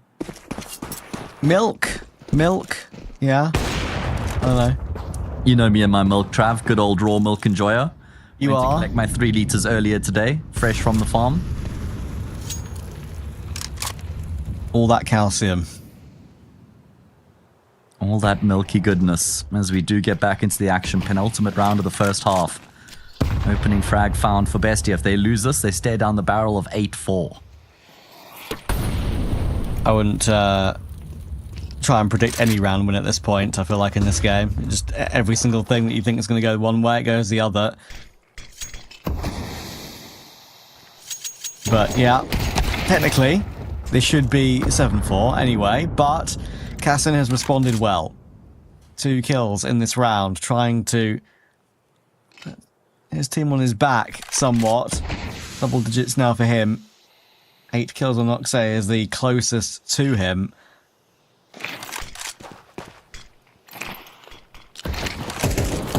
Lots of util towards short.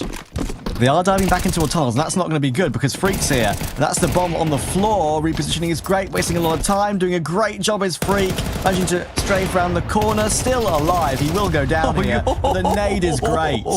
The nade is great. What a... Oh, no. Maybe no, this is not great. Kaiser, that is awful. No, that is absolutely despicably bad. And Kassin waits for ninjas in lower. Kaiser, that was all on you, and you've whiffed your lines. And that was such an easy shot as well. They were just like slow creeping into his scope, and then he goes back for a second shot where he just goes for an outrageous flick. Brother, if you're not connecting on that first shot, you're definitely not connecting on the second. Oh, Kaiser's having a really difficult time here on Dust 2, 4, and 7. I spoke about how the AWPers could make a difference here in the grand scheme of things on Dust 2 to push their team across the line. So far, Kassin completely outperforming Kaiser, as we could once again have another leveled up scoreline going into the second half. My word. My word. I mean, the amount of work that Freak did as well. It's not just the first kill. It's not just the fallback. It's the HE that hits all 3 of them. It was his parting gift. And he couldn't deal with it, but it doesn't matter, seemingly. Zoc, once again, is putting in good work with early round aggression, and I've got to give credit to bounty hunters. They're not hitting their shots all the time, but they are not afraid, and exactly what you need to do on CTD2, play aggressive, play assertive. They're continuing to do that time and time again.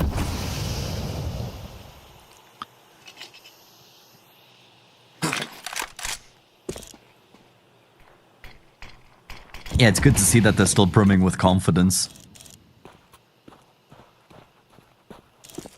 Remember, we spoke about how both teams are currently on their favorite side of the map. So that means if bounty hunters can go up 7-5, that would be a very positive return, having kind of denied Bestia's prowess on the T side. Either way, let's see. Bestia going to fight tooth and nail. Kassin continues to be the man for his team. I just have a feeling. Hang on, Kassin hasn't seen him. Never mind, all good. What a position. He's had a bullet and a great position, as you say, and now Timo has to clutch. 2 more to find, 25 seconds. Freak's just wandering around in the open, but thankfully the reason for that is Ninjas is there to hold his back. So, bounty hunters, they're going to find something good here, something decent, and all those low buys that went back and forth in this half will all add up to a 7-5 lead. Can they close this game out and stay alive for the chance of ESL Pro League?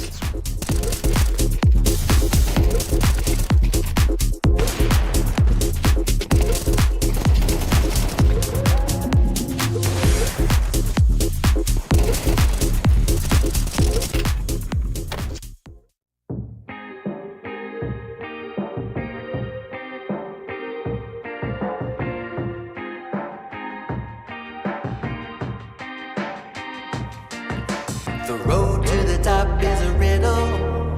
What will be my destiny? Money and fame are awaiting, but not enough is raining on me. Maybe I should give it all up. How much more can I do? to the heavens. When I gonna get my break? I can run this town. Oh, I can run this town. Oh,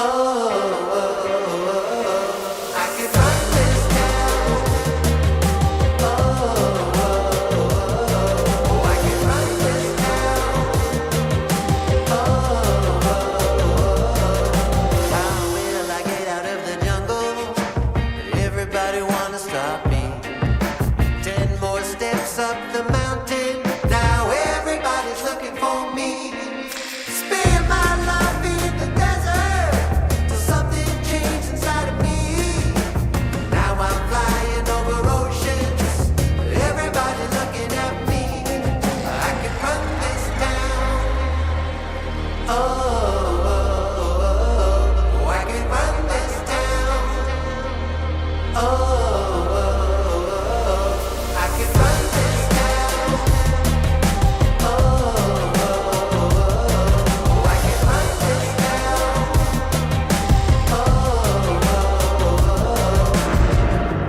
Full power, get louder. I'ma get stronger, just watch me. Full power, get louder. I'ma get stronger, just watch me. Every hour, no doubter. Gonna hear my song, just watch me. Every hour, no doubter. I can run this town. Somebody give me the key. I can run this town. Oh, I can run this town.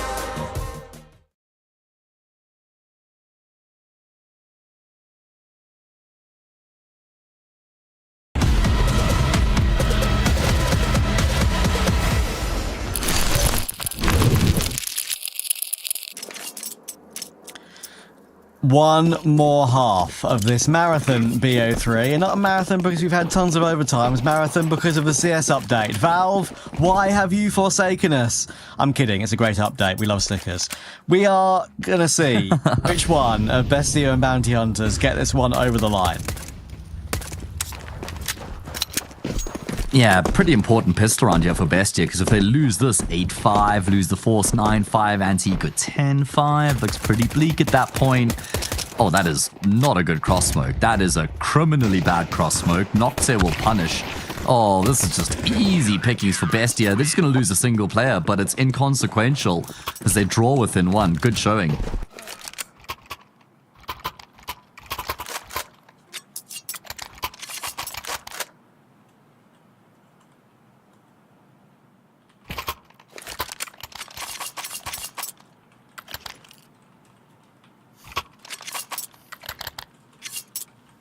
And we see what we usually see, or have usually seen quite often, right, Matt, in these sort of games.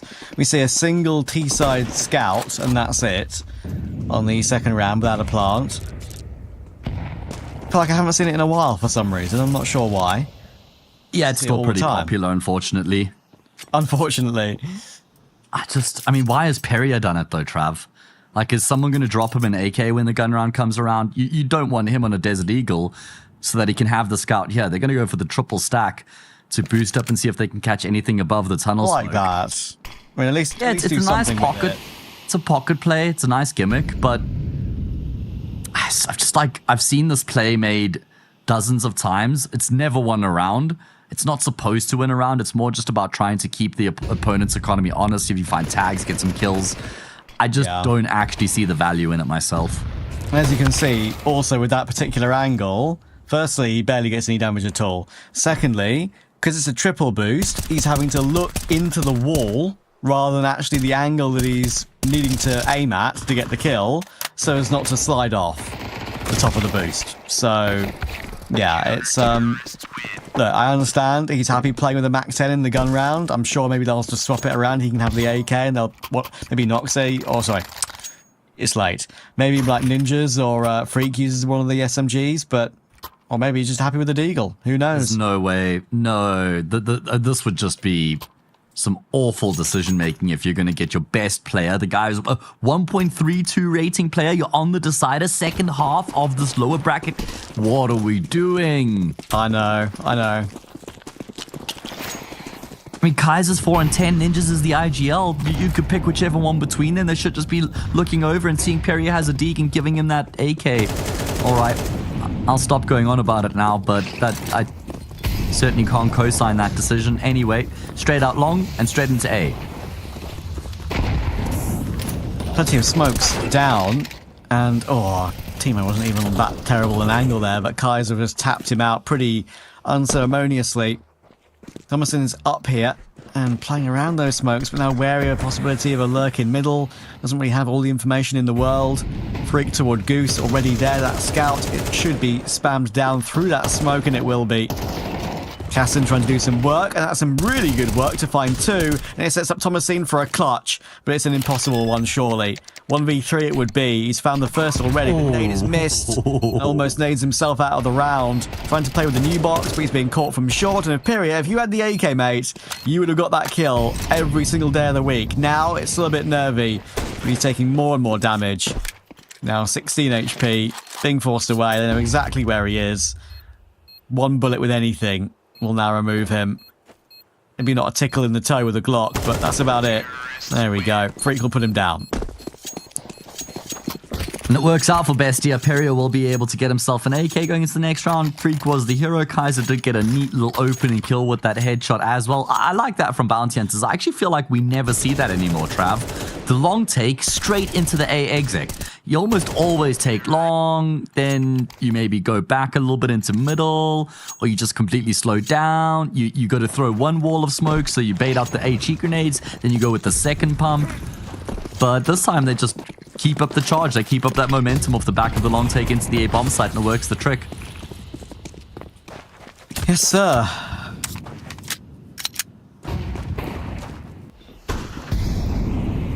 Now a chance to streak clear somewhat, but I've said that a lot in this game and it hasn't really gone that way, so we'll have to see what happens on our screen before we make any assumptions. I like Perrier's other AK here. I don't think it's actually his. I think it's dropped by a teammate, but with those it is cool, right? Spider stickers laden around it, or like assorted around the Inheritance AK. It's like it's an old cobwebbed antique. Yeah, I like it too. I've been trying to keep an eye out to see if there's any of the new stickers on any of these guns, because obviously sticker capsules are available, right? So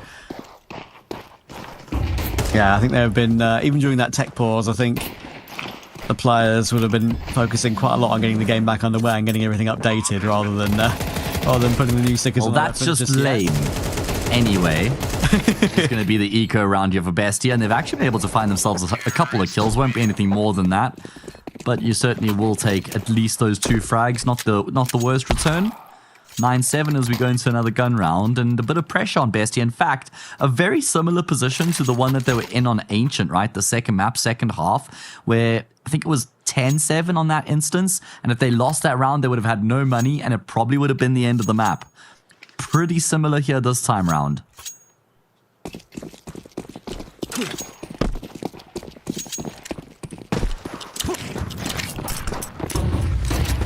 Kaiser launching his way out long, no hesitation.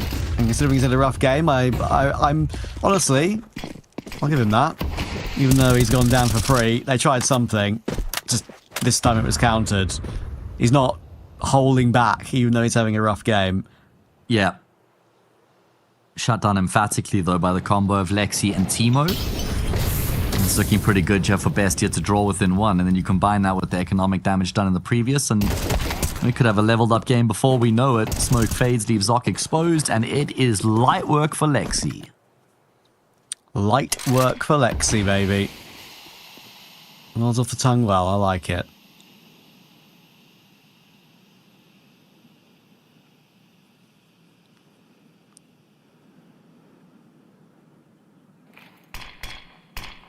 A re-smoke just to make Perrier have to use more of his patience.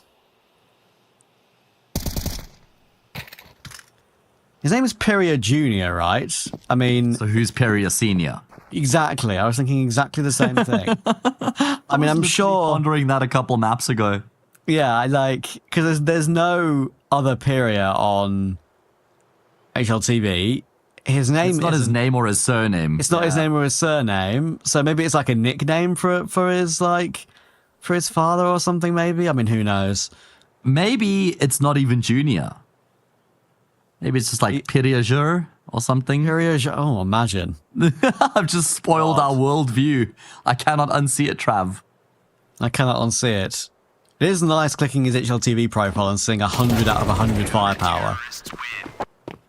I know that doesn't really necessarily mean a hell of a lot. It's just like a guideline as to how he plays the game. Those like numbers, but I mean, his rating is 1.32 over the past 3 months. I know, it's just ridiculous, right? That's insane. So it makes sense that his firepower would be up as much as it is.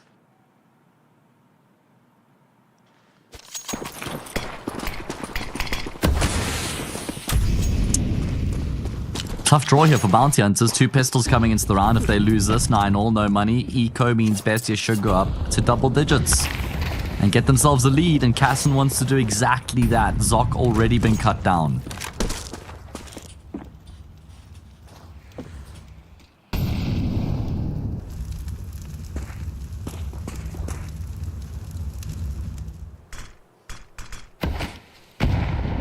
Casson, if he pulls the trigger, there we go. As the smoke fades, he will get the frag. And almost actually timings the shot while blind on the second. He has got 2 in the round, total. But could have even been more. And he will in the end go down to ninjas as he works his way out mid, but Thomasin's there to help out. Timo will find Freak, and they're all falling like dominoes. Kaiser stuck. And Bestia not going away. It's going to be 9-9, and I'm not German. He's not saying no, guys. He's telling us what the score is going to be here. Unless Kaiser... Oh, man. I mean, is there any world in which he catches these guys off on guard on the B-bomb site? Wait. Where are they going? He might have gathered their 2 walking tons now, though. Oh, one's coming back. Yeah, but he's heard waiting him. for him. Let him run past you. Yeah, don't need to execute him here. Oh, okay, he will. Well, that's actually all right with the Molotov. Yeah, it's fine. It's all good. Guaranteed bomb plant and a shot in the 1 versus 2. Thomason. What? He's just entered. He's just literally entered, and he's given Noxe a shot in the clutch. My God. All right, Thomason. What is Blood doing? I don't know, is it a bit cold in Argentina today or something like that? He's gone full moth mode. There we go. Full moth mode. Full moth mode. Ah, look at that fire! I love it. My God, is that your impression of a moth? Yeah. What do you think? If moths could speak, don't tell me they wouldn't talk like that. Okay, well, considering it's 4 a.m. for you, you get a pass. But just one. Just the one. Only one pass. Yeah. I won't need more. I mean, I know we're joking and jesting about this, but, like, what the hell are you doing, Thomasy? Like, why you just, like, tanked an entire molly? You're going to be hoping that he's planting in the open. Like, exactly. more in the open. Say. Yeah. But still, he's tanked a whole Molotov, gone down for free, and almost given Noxe a heart attack. But I mean, that one right there is the symptom of the game, how long the series has been. And not because of overtimes, but because of the lengthy tech break. I mean, we started the series, Trav, 4 hours ago. Yes, it was 10 p.m. my time. I think that's what it's down to. Yes, fair enough. And Bounty Hunters now have to eco, so Bestia with a chance to get their noses in front. I'm feeling like Bestia are the more reliable pick from here to finish off the job. I would say so too. Noxe gets himself the 1, tapping over the M4A4. It was a bit more messy, but it doesn't matter because everyone's falling around him. So I was on 1 HP.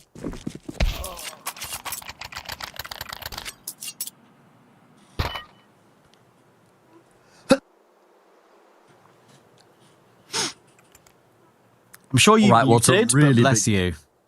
Oh, did you catch that? Yeah, only on Discord though. Oh, okay. Wait, no, I didn't get the mute in time then because I've been. I heard the end of it, like the. Okay. You got me. I sneezed. You got me, everyone. Listen, Bounty Hunters, they've got to win this round, Trav. It's literally as simple as that. Lose this, 11-9, no money, 12-9. Yeah. Could be game over. Correct. Very correct. Never been more correct. I'm not sure that's a compliment. It's like, really, is that the most correct thing I've ever said in my life? I'm hoping I've hit some better notes than that. Anyway. No, you have, but like, I know. You've never been more correct tonight. Yeah, okay, I'll take that. Noxe will flash for his teammate, but doesn't save him. Teammate will go down to Zoc. Freak trying to do some damage back through that midway long smoke. Now Cassan's here to help out to maybe try and peer above it. Always a bit worrying when you're holding the ult from this position because sometimes you just get caught on the corner of the smoke and you can't react in time, but that's a good catch on this occasion. Ninjas will drop.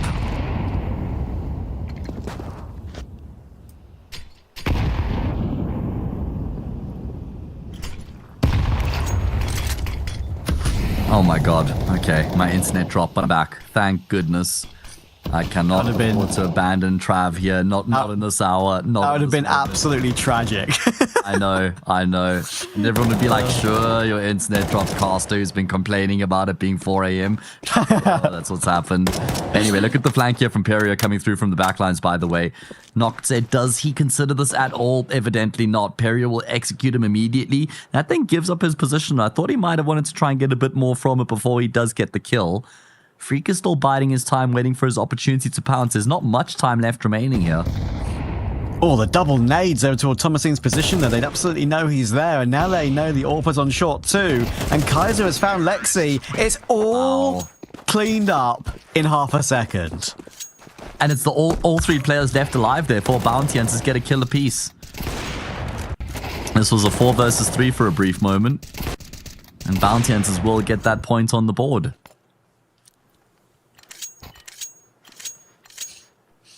Wild. And yeah, they had information of Thomasin, they double naded him, they had the AWP in the position to deal with, I think it was, who was it? Was it Timo? I can't remember.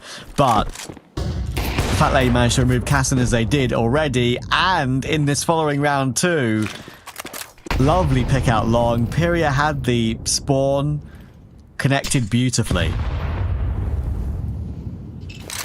Well, it seems like the game might now be teetering in the opposite direction. Bit of a glance exchange there between Zoc and his former teammates, and everybody just disengages. Nobody wanting anything of that fight. Who can keep their composure here post that 4-hour mark? Whichever team makes less mistakes from here should be the one to go on to win the map, right? Yeah. We're walking B. It's a great time on the respect from Thomasin, but they are pouncing. Imperia grabs a headshot over the corner of the close tunnels box, and it's all fallen apart again at the click of a finger. Noxe has that AWP available to him, but saving it against 5 players, and at least probably 3 of them will be hunting him. Oh dear. I think they've just he's been spotted as well. Yeah, definitely. Got that info. They've just jump spotted him, and now he's going to be caught. Perry will take the headshot. 19 kills now on the board for him. But for that whiff earlier, he's been very consistent. Yeah, certainly. I mean, what an important opening kill in towards the B bomb site where he's peppering the smoke, catches a glimpse of the player, able to lock down the spray from there to finish off that frag. And Bounty Hunters have regained the lead at the tail end of map number 3, and this is going to be an anti-eco. They should go up 12-10 here.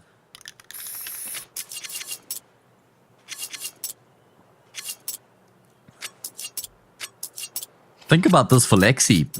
Bro's barely played any games in his entire career. He's played like 5 or 6 officials on HLTV.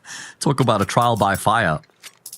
4-hour best of 3 in the lower bracket with everything on the line. Difficult task for the youngster.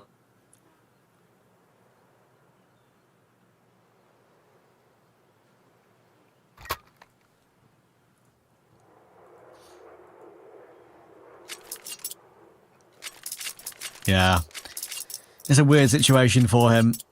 As we said earlier, like, who knows what actually the mood in the camp is like at the moment with the Luchov situation. We have no idea what the feeling is, if the rumour of him going to 9Z could be true. Credit to Dust2BR, the article on their website. And credit to Frog for pointing us toward it. Yeah. Muchos gracias.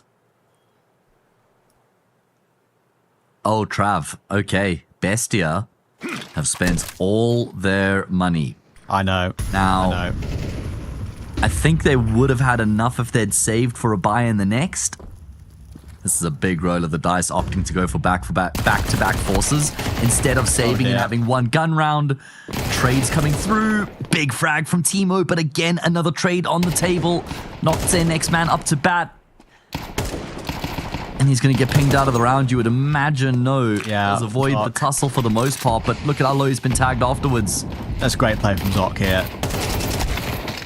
Okay, he's gone down, but look at the damage. Like, yeah, exactly. He's fallen back to long, and as I said, getting caught is annoying for him, but he's done a brilliant job of doing the damage and making sure he didn't get taken down until it was not an issue, not a situation where they were going to lose the round. Thomasin's going to try and keep his AK. Well, it's actually really important that he holds on to it. It is. It very much is. I just want to quickly touch on how Bounty Hunters played that round. Just give them credit for making sure they had tradability at every given moment. Absolutely right. Like that was such a big hallmark of their success in that round, because every time Bestia looks like they may be getting a foot into the round, a trade comes through immediately afterwards for Bounty Hunters. So it's just really good spacing. And they've got 2 chances now, 2 opportunities to seal the fate of Dust 2, and with that, the series.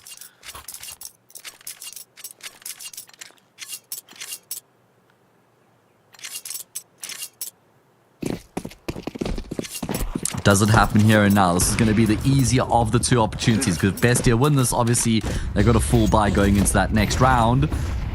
Oh my goodness. Thomason kept alive by a good flashbang.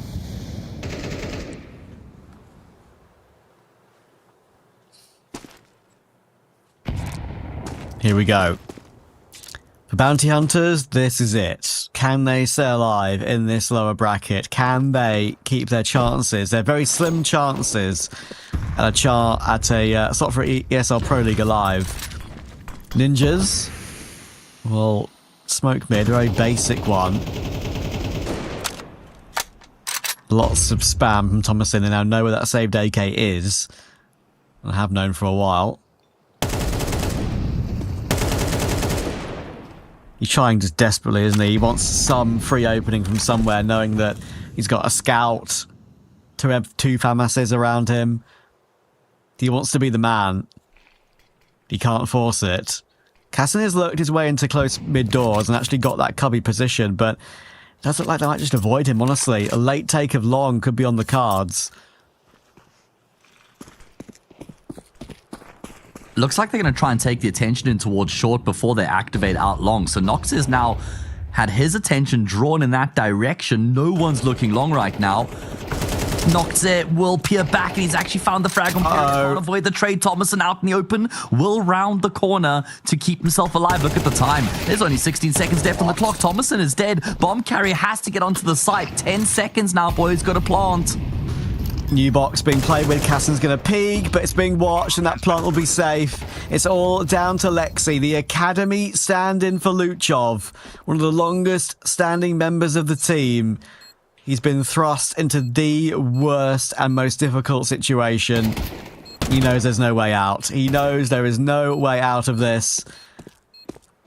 They've got him dead to rights. 3 players holding the line, and Kaiser will remove him. Incredible, incredible win for Bounty Hunters. It's the first time these 2 teams have gone to a third map decider. And once again, just like last time, Bounty Hunters will grab it. Yeah, just really good composure from them to be able to push the game across the line. They were down, what, 10-9 at one point, I think it was. They've just gone on a streak of 4 rounds to calmly finish off the job here. very convincing from Bounty Hunters, and they've kept themselves in the contest now in Cup 4 as we've reduced it to just 3 teams. Got that upper bracket final of 9Z versus Sharks, and now Bounty Hunters who wait in that consolidation final. They want a spot in the regional finals, and they've kept themselves in the contest. They have indeed, and I think they deserve it too. BESTIA, they knew they were in the regional final already. They knew this wasn't an absolute necessity to win for them, to win this cup. Sure, it would have helped them. Their S points are very important.